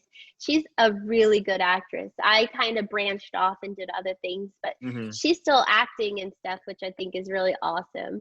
And yeah, and I read that you guys hate was it Blair Witch? Paranormal? No, y'all hate Paranormal Activity. Yeah. I don't know. Where did you hear? Yeah, I did it. Yeah, we did an interview with another podcast and or a show, and I went off on my round how much I don't like the Paranormal Activity franchise. Yeah, I don't like Paranormal Activity, but I was talking about Blair Witch, so I don't know. Is that similar? But so no, it's pretty close. She was in the Blair Witch second one or whatever it was. Oh, okay. Oh, she's in that, because that is on our list of movies to get to. The Blair Witch 2, the like shadow book or whatever it's called. It's that might be on our show coming up. I was like, well, whatever. But she actually got like poison ivy from that shoot and stuff. But I'm super happy for her, and like we're super close friends, and she's great. So we kind of did our own thing or caused trouble at all these conventions and just have a blast. Nice. One last thing I want to ask about Spirit Camp before we move on.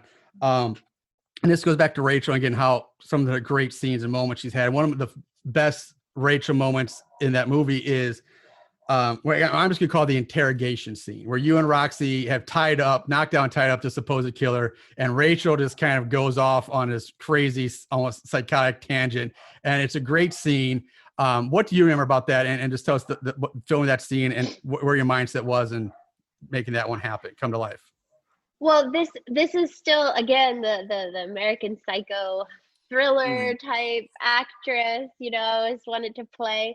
So I was like, yes, I get to be this like crazy person, you know, and the knife was real, probably, you know, not whatever. And I was like, I'm gonna be so close to, you know, really fuck with you as much as I can, like as much acting skills as I can. I just really tried to like do my best and like tease the person and all this.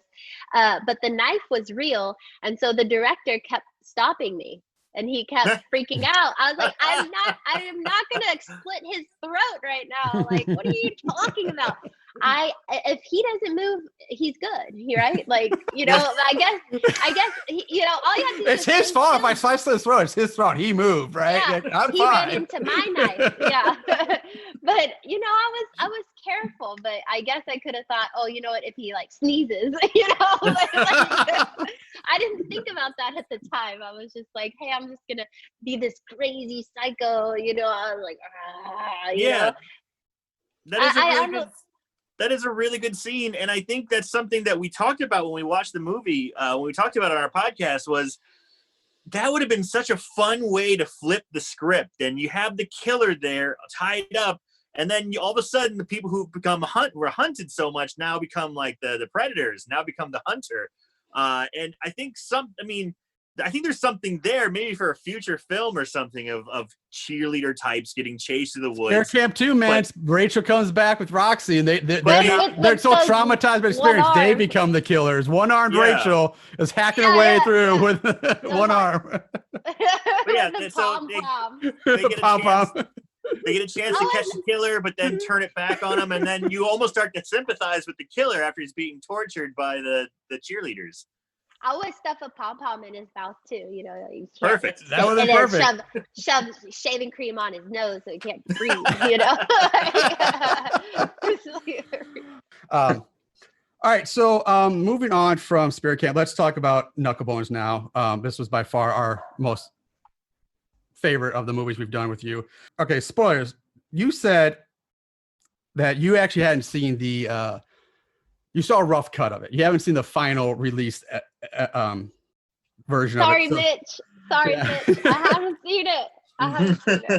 So spoilers for Julin and anybody else who's listening who hasn't seen Knucklebones yet.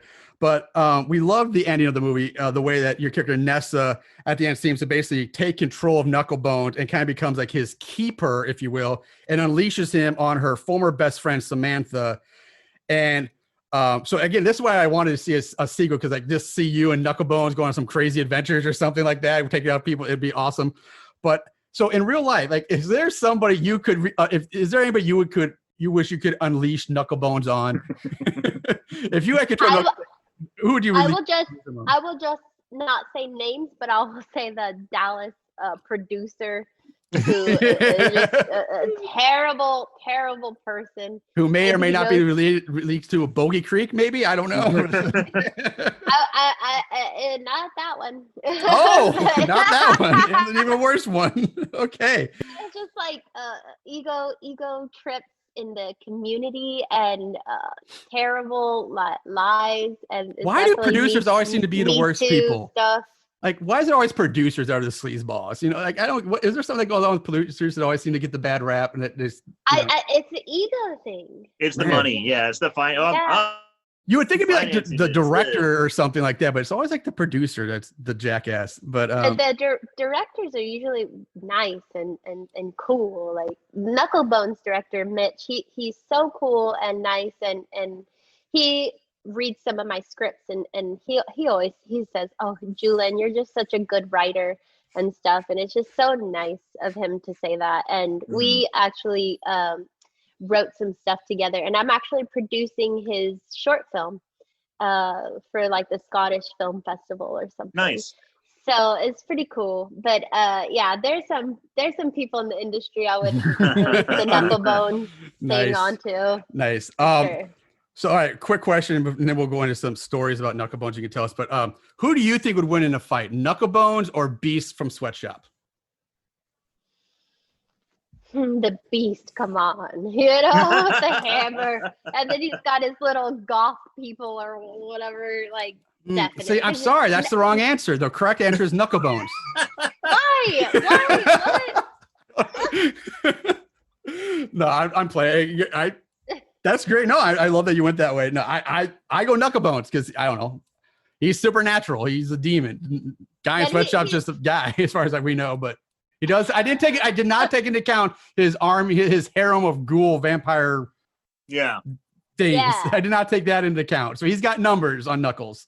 But so I have to tell you about one of the scenes in Knucklebones. Yes, this is what I want to talk about. Let's talk Knucklebones here. Well, the cool thing is the director, he saw me in the final. And so he said, you know, that girl, and he was talking about me, and he said, she can have any part that she wants in Knucklebones. He's like, you could play whatever part you want. And I was like, well, bro, I only want the lead role. Right. You know, come on. I'm Julin. Like, yeah, I'm Julin. Come on. Hello. Yeah. One name, you know? Yeah, one name. So, so he was like, okay, you could, you know, have the lead role. I was like, yeah.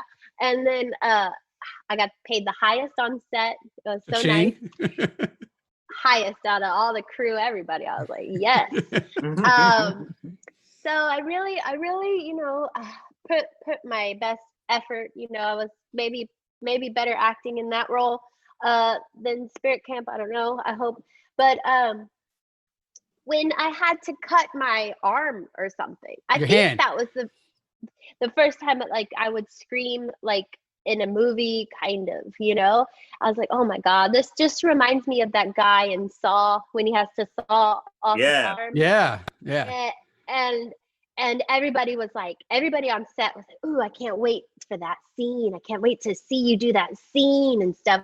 I was like, no, you people, y'all, it's a closed set. Did you demand a closed set for your screaming scene? I'm shy. like shy. I told you guys, like I was like I never screamed like on camera before and stuff, and I really wanted to do a good job. I didn't want, distractions and to worry about people watching me. And so I was just like, no, I told Mitch, I was like, Mitch, I want a closed set. I don't want a bunch of people on there, and like I'm nervous and stuff. And he was understandable. And so everybody was like excited about it for like 2 weeks, and I was like, nope, bye. You can watch it later, Do you feel like you could do that now? Now that you've gotten to acting, kind of, you've done a lot of acting. Do you think now, if people are hyped about a particular scene, would you still want it to be more intimate, more private as a closed set, or would you be more willing to be like, fine, that's cool, I don't care who watches because I'm Julin. I'm Julin, bitch. I would probably still do a closed set because I'm still like I'm Julin. I'm still kind of shy, and like I just wouldn't want, if somebody's cell phone goes off to be, So you feel you get your best work out of just more of a private, more of an intimate setting. Gotta focus. Right.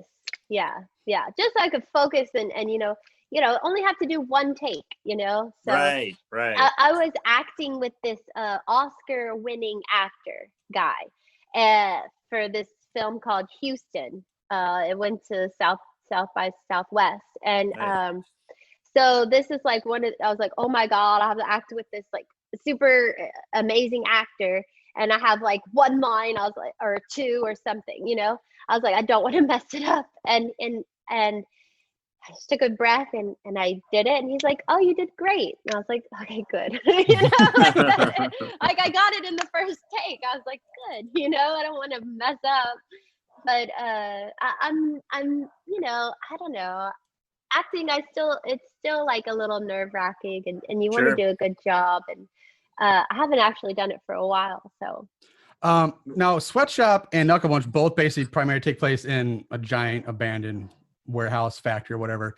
And being that you say Houston is such a small, but they weren't the same places, were they? It wasn't shot in the same warehouse, factory, were they? No.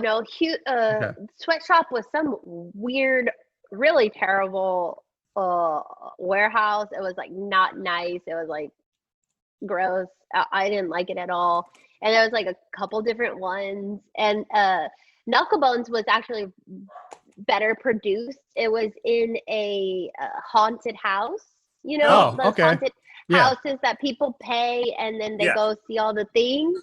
So I was like, that it was so fun because we never would have guessed that. I thought it was a legit they found an old factory warehouse somewhere and just rented it out. That's crazy. Did not know that. It was a professional. Well, then give kudos to the people who own that, because they made it did not look like that at all. So we had like a hair and makeup room. We had a place for lunch. Like it was a huge place. So when we had downtime, we would go run around the place and take pictures, and like it was fun. So we had a good time. What was like? Nice. So what was your you said Spirit Camp was such a good experience filming with the girls and all that, and you bonded with the cast really well.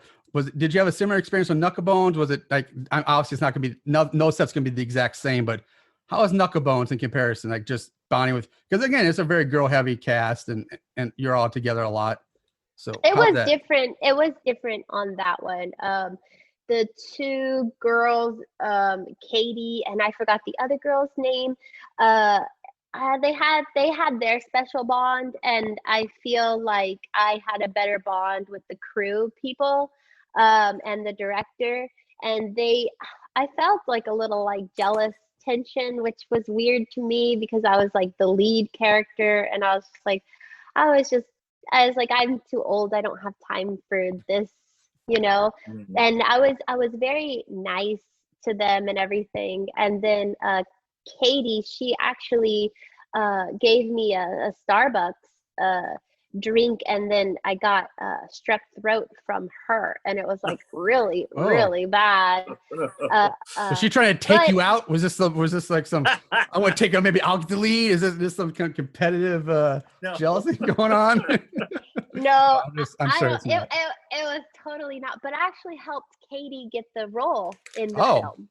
I had coached her, and then asked me like, what do you think about her? I was like, I think she's great and stuff. And I really tried to coach both of them on set with some lines and stuff. So I don't know what it was, but the director said he felt that way too. Like that they were just kind of they were their own thing, and then I was with the crew. So I was like, okay. Hmm. Well, I do that's remember okay, you not did, the like, same, but it's funny you said that you said you were kind of coaching Katie, because I'm pretty sure we said on the podcast we kind of liked, again, this was one of the casts we really enjoyed as a whole, and then both Katie and you again did really good work in that movie.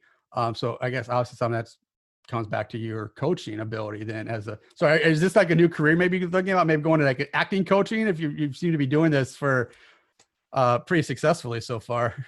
well, I like to help women kind of achieve their dreams. If they want to work in entertainment, I like to help them get there and just kind of know the industry and how to be successful in it. That's what I do with my company is mentorship. And so I'll teach screenwriting, producing, directing. We offer free classes in our Facebook group. Yes. So it's just very community driven, female led, female driven. We just like to encourage more female perspectives in the entertainment industry.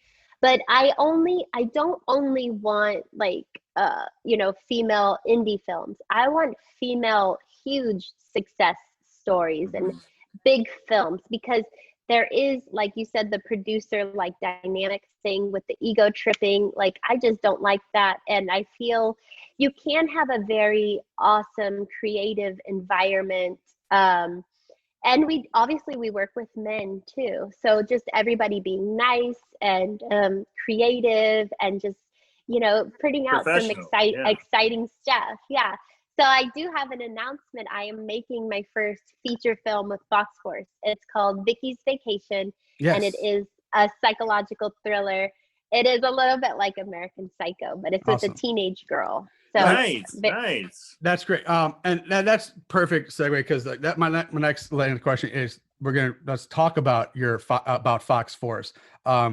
Because like for those of people who don't know, Julin is kind of the mastermind and founder of FoxForce, which is an entertainment production company, and we'll get more into that as we go. But so what I'm guessing what you just said is your desire to see women succeed more and give more opportunities.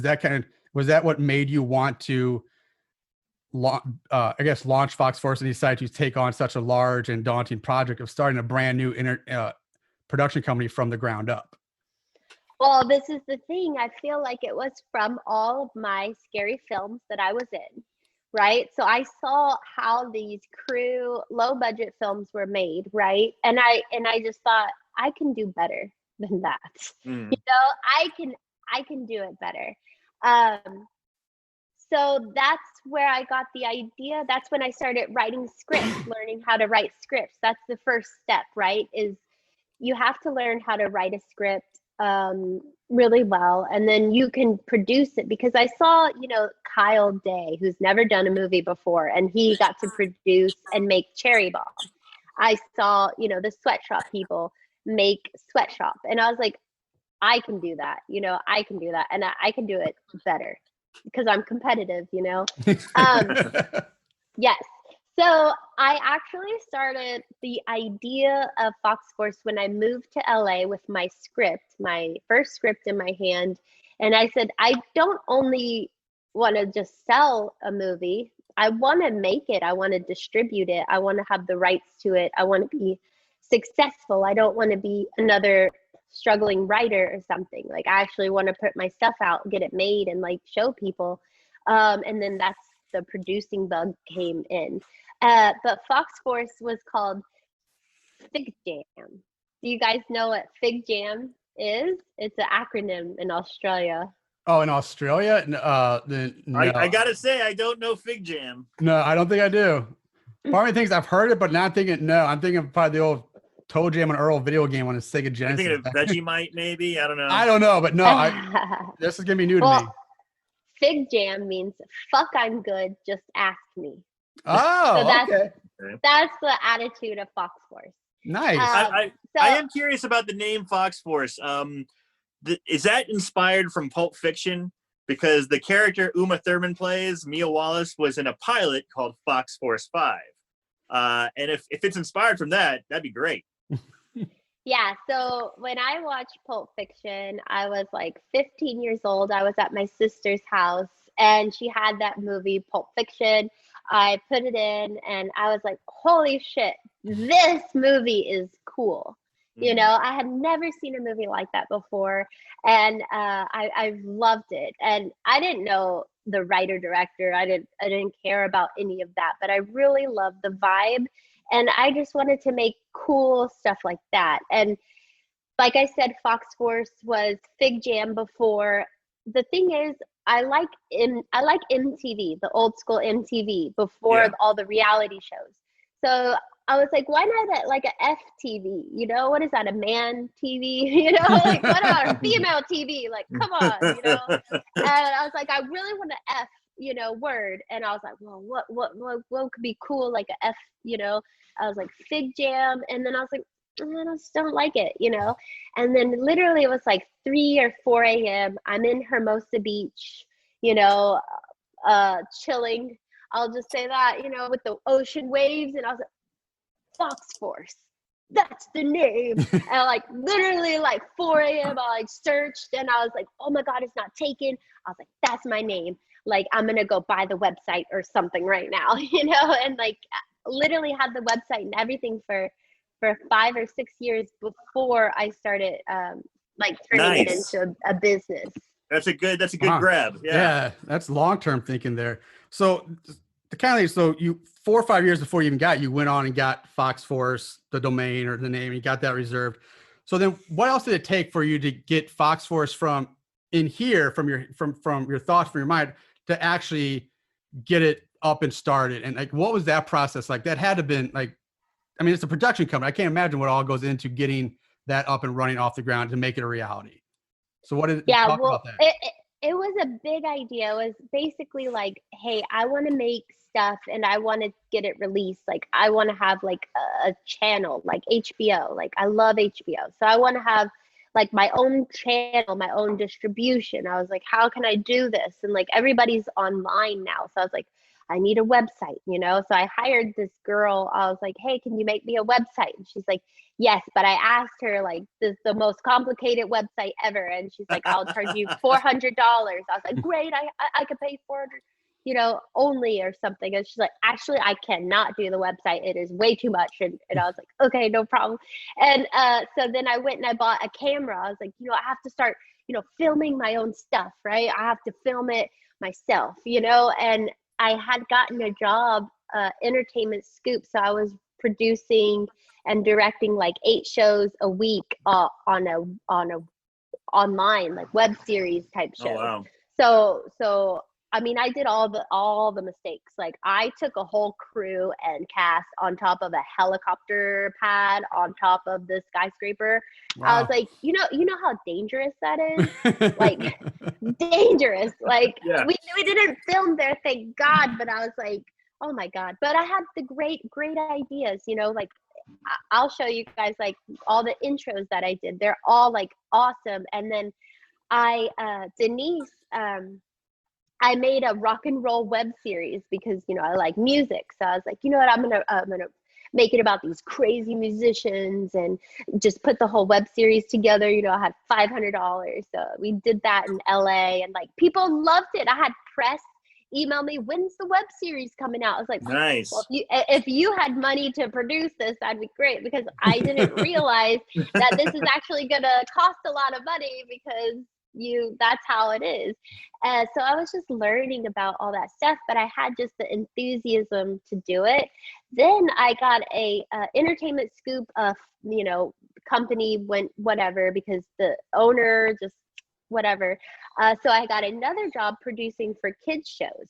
So I was like, all right, let's do it. You know, so I did like princess rap battles, and I have 150 million views on my songs and my creations. Like, I put Beauty and the Beast in outer space, you know, and Nice. like made a ridiculous like song rap battle stuff. I was just trying everything. I was like, this is the internet. Don't you want to log on and see some crazy stuff?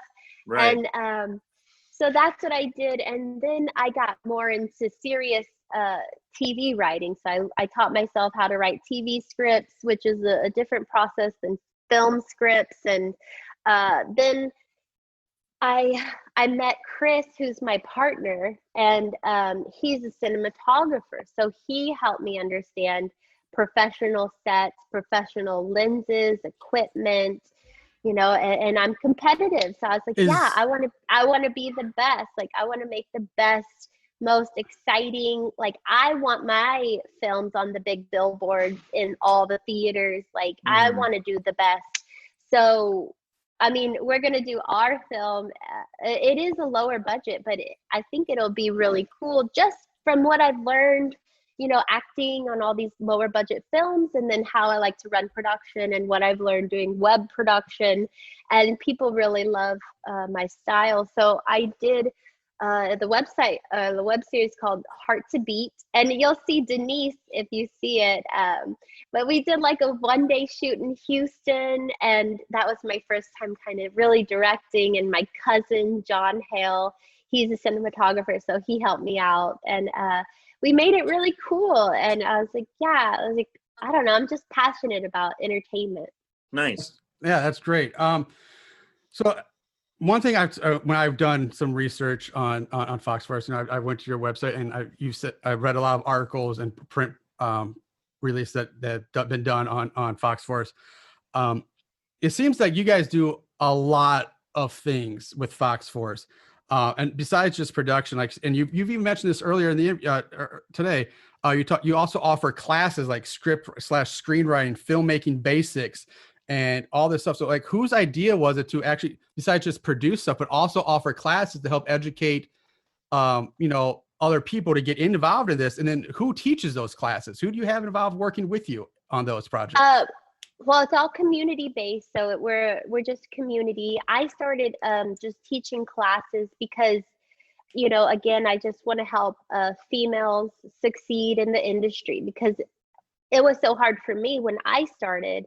I wish somebody would have maybe mentored me, maybe like said, you know, maybe this script isn't like that great or something, right, or don't waste your time with this kind of thing. But I didn't get that, and it is whatever.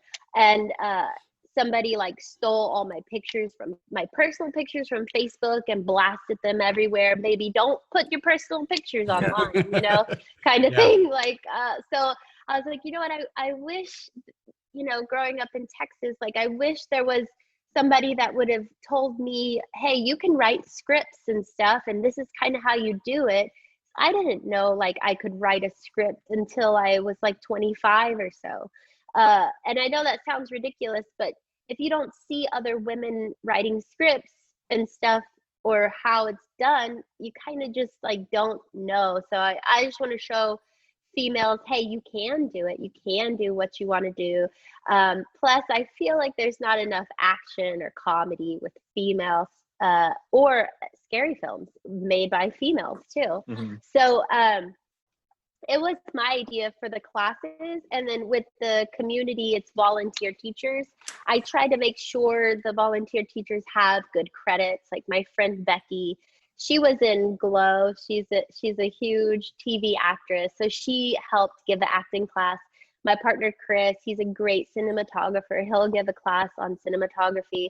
I'll help teach screenwriting, because that's kind of the subject I know the best.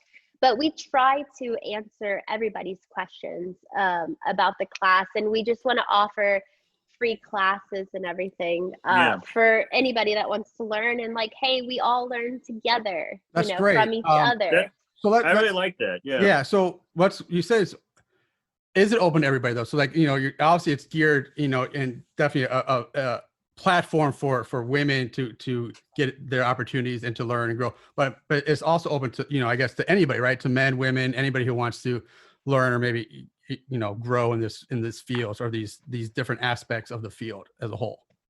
it's definitely open to anybody, but we gear it towards females so they feel, because I know females have maybe a tendency to be more shy, or maybe they're not so interested if it's all dudes like on YouTube Right. teaching filmmaking. It seems like it. It's like 20 filmmakers are all dudes. But like if you listen to a woman, this is how a woman or a female does it. Maybe that will help you a little bit. Yeah. Also, talking to clients and stuff, it's different. You have to, maybe my experience, answer a lot more questions. It's like for like 5 years, it felt like I had to keep proving myself, and it's like I'm done proving myself. Like I'm Right. sorry if 150 million views on YouTube is not good for you. I don't know what is, but I made that with like with passion only. Like I Right. wrote the songs, I recorded the songs, I mixed the songs. I can make my own beats. It was my ideas. I did the costumes, I edited, I directed, I helped cast. Like if that doesn't prove enough for you, like I don't know what to do. And I literally applied to like 300 production companies asking for a job. And I was like, I'm done asking. I will just create my own stuff now. That's a great attitude to have towards absolutely it. great, and a wonderful message to send to like the younger generation, like who are, like I said, who've tried everything. And it's like, what, just do it yourself. And you're a great example of that. And honestly, kind of an inspiration to especially younger women who want to get into the industry and do that. So, I mean, bravo. I mean, that's amazing. Thank you. Yeah, I think that's also important, kind of what you touched on, talking about having, just seeing females in those roles, in a screenwriter role, in a producer role. I have a baby girl who just, so, and I want her to see,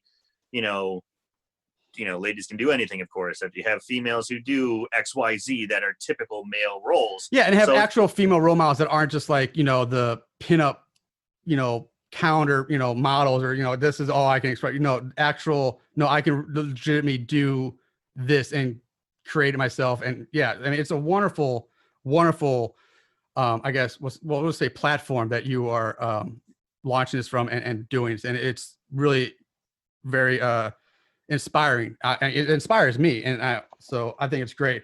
But here's a tidbit. Speaking of women writing, directing horror and doing it themselves, I don't know if you know this, but one of the all-time classic 80s horror movies that is just a cult classic today is the original Slumber Party Massacre was actually written and directed by a woman. And one thing we know is that I don't know if a lot of people pick up, but it's very unique in that movie is that in that movie, she takes what are the very stereotypical men roles and flips them into females. Like in the movie, there's a female handyman. And so the handyman is a handy woman. The woman that is a coach who's talking about, it's the woman who's talking about, did you see the game last night? Oh, I got my team. She's coaching the softball team. And so all the ones that are typically men dominated, she flips them turns them into female roles instead. So she flips up on its head. And so that was back in the 80s. So, and obviously probably, very ahead of its time, but a very early pioneer in doing that and so I don't know how many people know that, but I think it's a great thing to look to for maybe inspiration, or if it's like where this roots, like where this all starts or goes back that far. And they also had the boyfriends in that movie, like on the sidelines when when the girls are playing basketball, they're like go.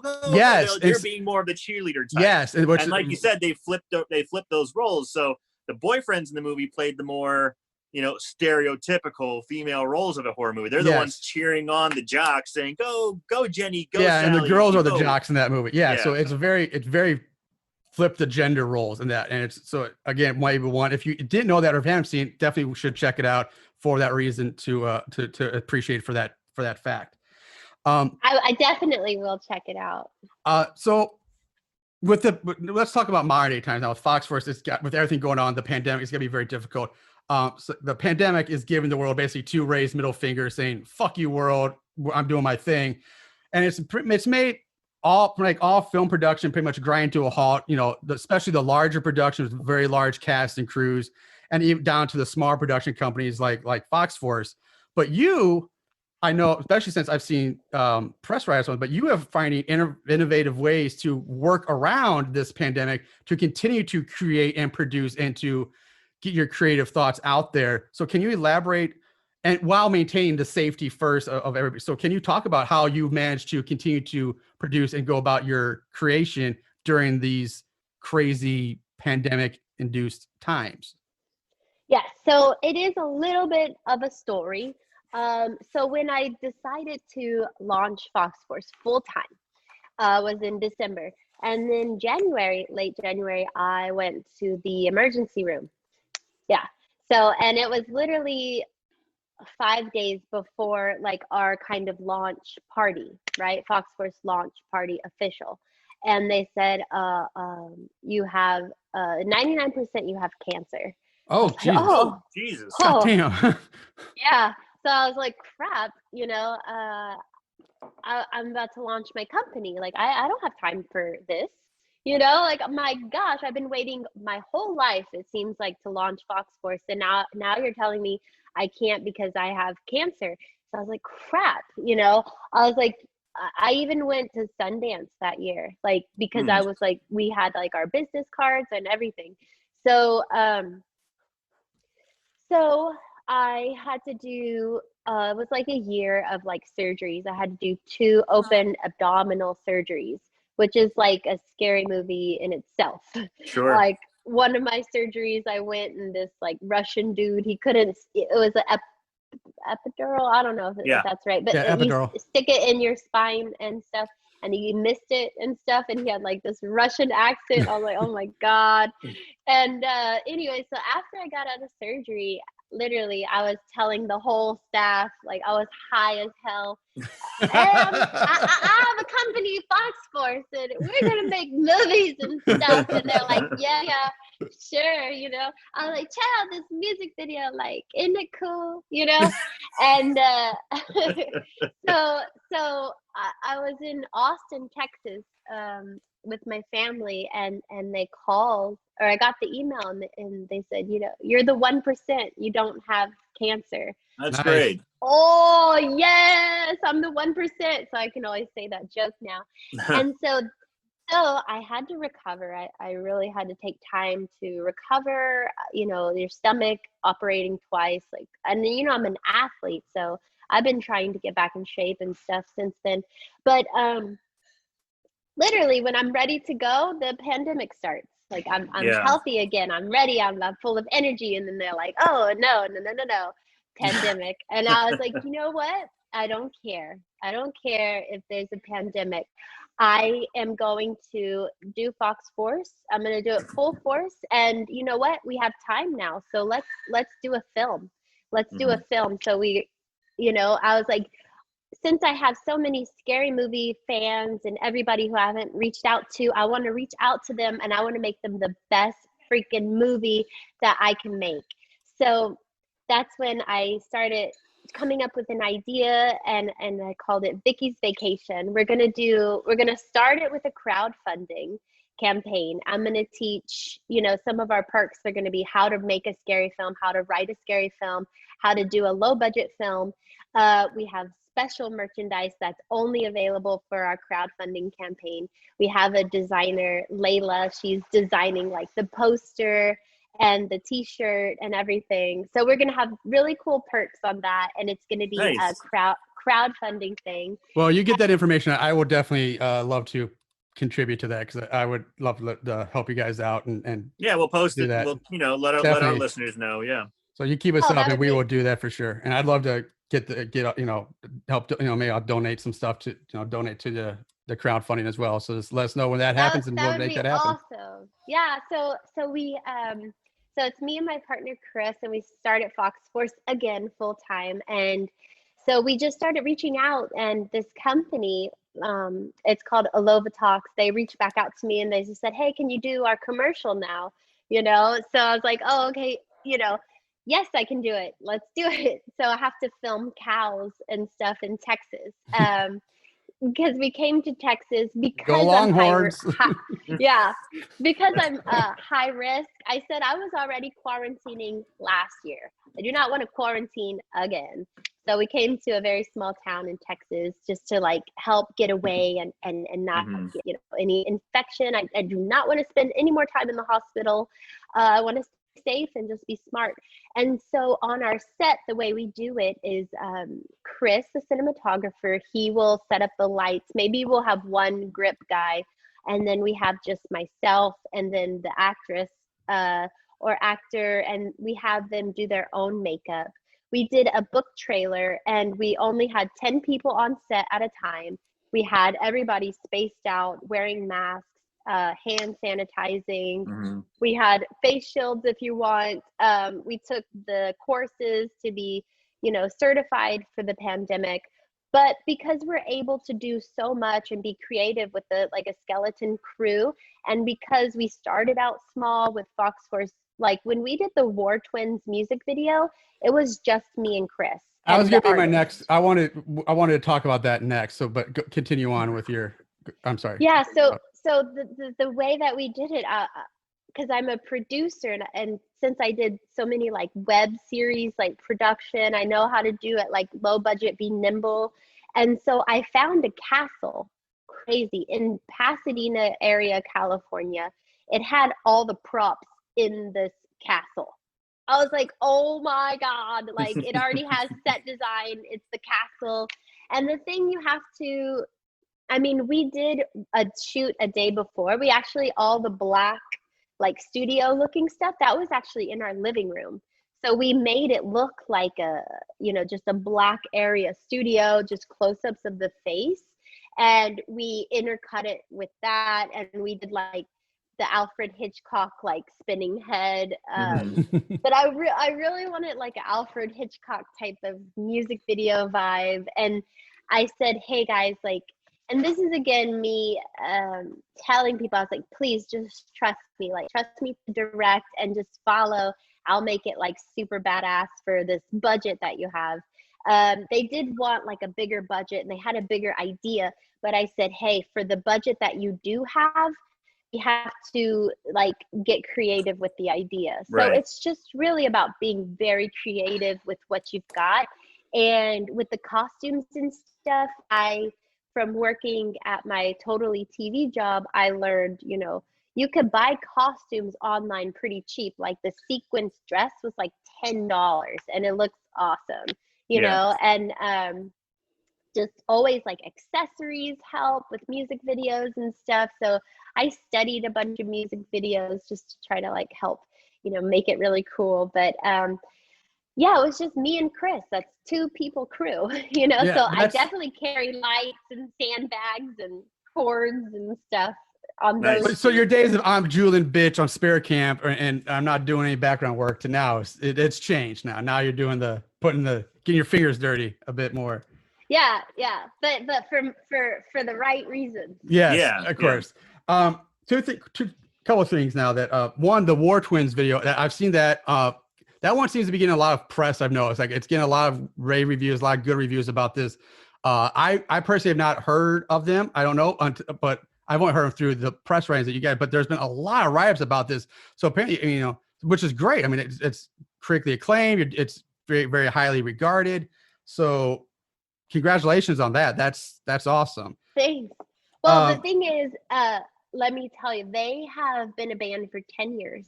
They've played all over the U.S., like in all the live music. They were literally like living in a van. And their producer produced like the Red Hot Chili Peppers. So Sylvia Massey, she produced their record. And that is also, so they got a lot of press because they have been around so long and they're super talented. But the fact that it was so nice of James, he said like, oh, FoxForce, Julin, she had such a great vision and everything. Cause I was studying like Fellini, Alfred Hitchcock, you know, I just wanted to make it like this creepy, like music video. She's like, I'm your nurse. But I was like, let's put it like in the 60s, you know, World War I style.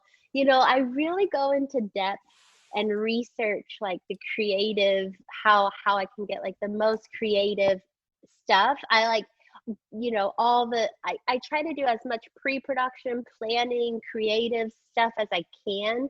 And then when we get to set, like we just get more creative and just have fun, and just really have to like hyper focus and just like, I don't know, just try to make it the best you can. And I just love it. So I think people can tell that I just love making media, and that's why they respond. I can to tell. it. I mean, your passion for this is really coming out. And I mean, for people who aren't aren't going to watch a video of this, but so you might not even see it in your face, but I mean, just hearing it in your word, I mean, the passion you have is obvious. It's oozing out of you. I mean, that's wonderful to see such, to have somebody that passionate in working on this stuff.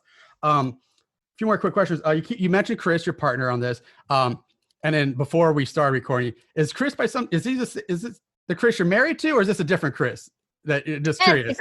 Chris, I'm married to. So, okay. So, all right. So there we go. So is that Chris? Wait, but I do have to say, when I met Chris, boyfriend Chris, I did not know he was a cinematographer for a whole year. Wow. Nice. A year. A year. Didn't go by. Wow. Okay. Yeah. Well, this is the thing. This is how it is in LA. These people that you date, they have like a business card. This is who they are. This is what they do. And, you like it or not. And I said, I don't care what you do. Can you make me laugh? Are you a nice person? This is all I care about, Right. because I had some bad relationships, so I was like, can you make me laugh? And are you a nice person? Do we like the same things, kind of thing? And I was passionate about like screenwriting and producing, but I'm not trying to use my partner for, I don't know, that is a separate thing. Now, when he told me he was a cinematographer, and he had worked with like Wanda Skykes and all these Nice. super famous people and done these huge things, I'm like, wait, what? What? I was like, okay, hold on. I have another idea. I was like, can you help me with FoxForce? Because this is the thing that I've been trying to do. And he's like, I told you not to buy that camera. I bought this camera. Like, I already had that. I told you not to buy it, but yeah. Yeah, and it was like a Canon, whatever. And he's like, that's the worst camera. It'll make everything look bad. I literally never used the camera. Oh, no offense to Canon out there. We can, if you want to sponsor a show, love Canon, but no, I'm just like.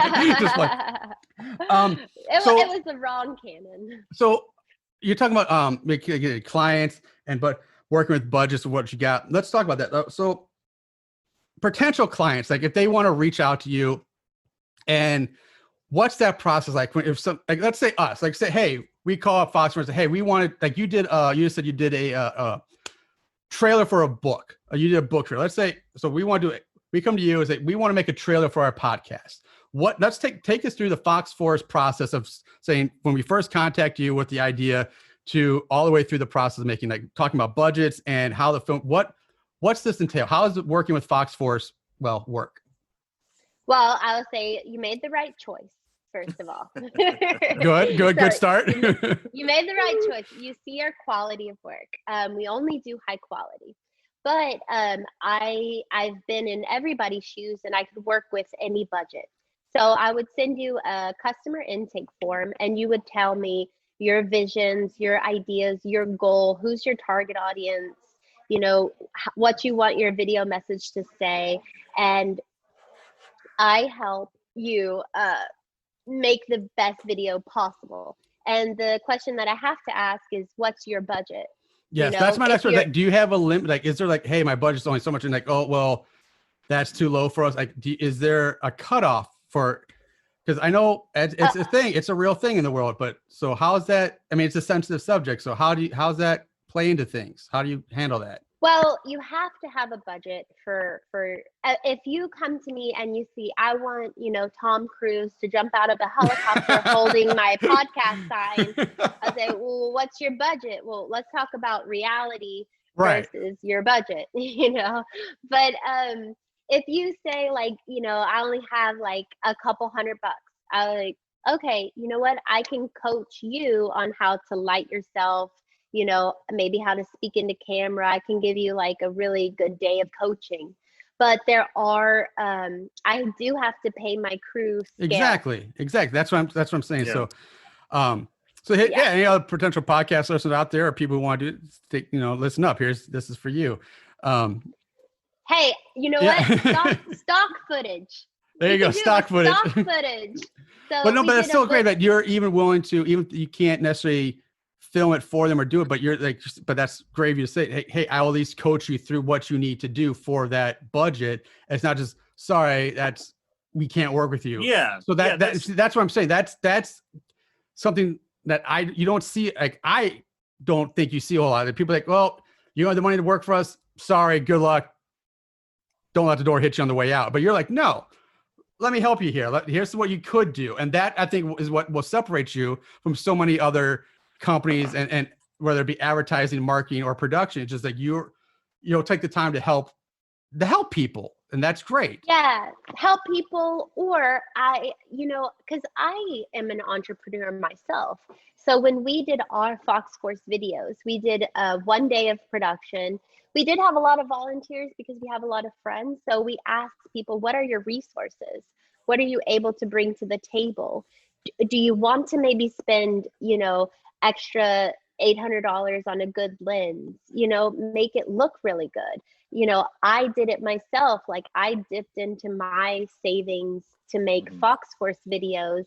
Like, I spent like $3,000, on my videos. And that's a lot of money for me, because Right. I wasn't bringing in any money at the time, but I believed in myself. So do you believe in yourself? Do you want that high quality look? We can give it to you, but we have to talk realistically about the budget.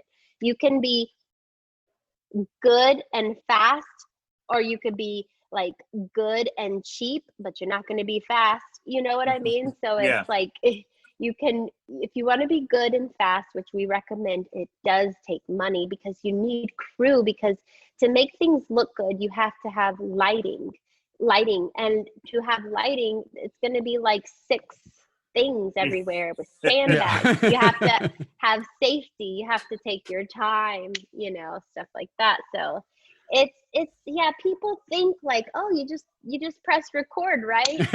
So push a little red button on the camera, right? It's all good.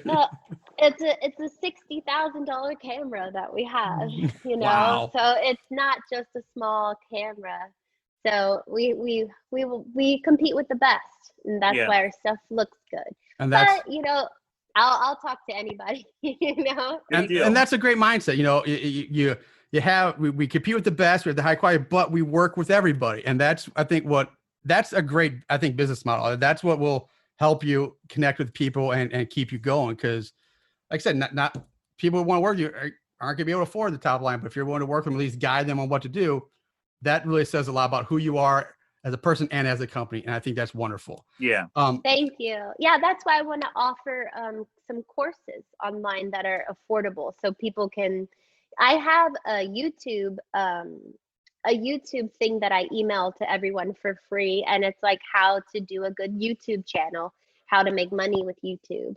I wish I had more time to do my own YouTube channel, but I can tell you how to do it. Well, so I might actually want to check that out, because we need to up our YouTube game ourselves. So we might check that out, and we'll talk about that when we're done recording. We'll talk about that on the side. Our YouTube channel is fledgling and growing. Let's just say that it's pretty small, pretty nothing, but we're trying. It's mostly a time factor, but whatever. Let's start because we got a few more things we want to talk about, and we want to. But before we move on, let's give you the opportunity to plug, tell everybody who might be interested in FoxForce where they can find you, plug your socials, plug your websites, anything you want to get out there.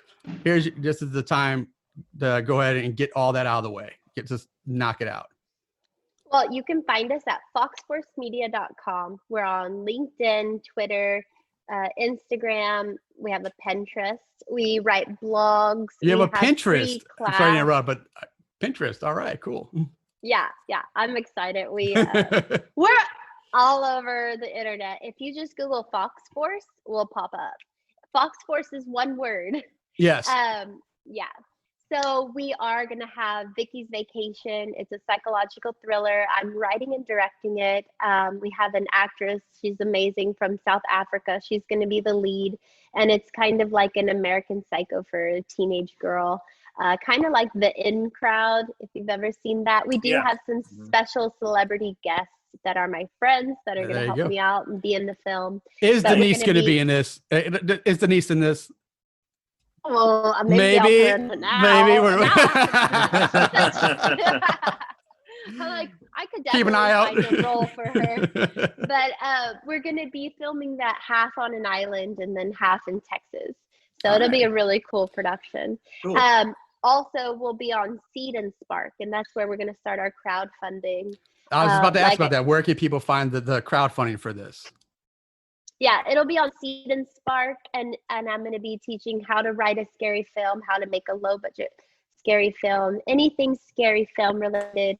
Let me know also what merchandise, you guys want, or what digital gifts you want, like shout outs. I don't know. I'll sing birthdays to people. I don't care. That we want it to be a community driven project, and we want the whole community involved, and we want to make it the best, most badass. Like, we want to win all the festivals. So really want it to be about everybody. And so anybody's please join us on FoxForce. You could sign up to be a member on foxforcemedia.com. That means you're in our newsletter. We have networking events. I don't know if you guys saw our first networking event. We have musicians. We have, you could talk to us, ask us anything about filmmaking. We try to answer everything, but we're just super down to earth filmmakers, creatives, and we love talking to people. Nice. When you say let's verify. Like, when you say be a member, because now, is this a free membership here for people to know? Free membership. Yeah. There we go. Free membership. And like, you get our newsletter. We're going to send out our YouTube, how to do YouTube. We give some free classes and everything. Awesome. That's great. Yeah. So I think let's wrap this up. But like I said, I told you for our emails before we go, we had a few surprises for you. So, and I know at one point you said you had some questions for us, so we might we'll get to that. But let me. I'll have one question. Okay, one question. Did you guys put me on the Hall of Fame after we talked about the podcast? Well, it's funny you mentioned that, because that was my surprise that you kind of just knew about it wrong. I guess you did your own research. But yes, you were inducted into our Horrible Horror Hall of Fame. But you were inducted as part of our 2019 class. So this was done way before we talked about getting you on the show for the interview. So yes, congratulations. You're in our Hall of Fame. And I won. Yeah. And as part of that surprise, you are actually getting our first actual, our first actual plaque, our Horrible Horror Hall of Fame plaque with your name on it. Symbolizing your entry into our Hall of Fame for all your contributions to the horror industry, whether good or bad. You have entered the Horrible Horror Hall of Fame. And with that, we are also sending you a copy, your very own Horrible Horror T-shirt. The last of our ladies fitted tees. We will send those to you to proudly display in your office, because being in our Hall of Fame is such an accolade, such an honor to proudly display to all your coworkers and potential clients. I will gladly die horrible deaths anytime. So you kind of ruined the surprise, but awesome. You did your research. So yes, but no, you were in the Hall of Fame way before we ever contacted you or wanted to, try to get you on the show. But that's even cooler. That's so cool. Yeah. Well, I'm excited. Well, thank you guys so much. I had a blast talking to you guys and talking to you for the past couple months about this interview. And thank you for supporting FoxForce and Vicky's Vacation. Oh yeah, 100%. Let's make a video for your podcast. Let's talk about that. 100%. We're going to wrap up the interview, but I know Aaron's got to get going. I would love to have a few questions I'd like to talk to you if you have time for after we get done with the recording. But for now, all right, listeners, Moon Goons, I hope you enjoy this. Hope you enjoyed the interview. We had a blast recording this. So again, thank you very, very much to Julin for taking the time out for doing this. This was an amazing experience and just Yes, a pleasure. Thank you very much. Appreciate it. You're Make sure you welcome. check her High five. out. Check out her on follow her on all the social medias. Check out her movies if you haven't already. And it's just been a blast. She's a wonderful person. And follow her on, and support Vicky's vacation. Go to the crowdfunding and get on the ground floor of that and help support some art and creativity and be part of something new and special. So we're gonna wrap this up. Thank you very much for listening. Hope you enjoyed the show. And remember, watch more horror movies and always keep it tight.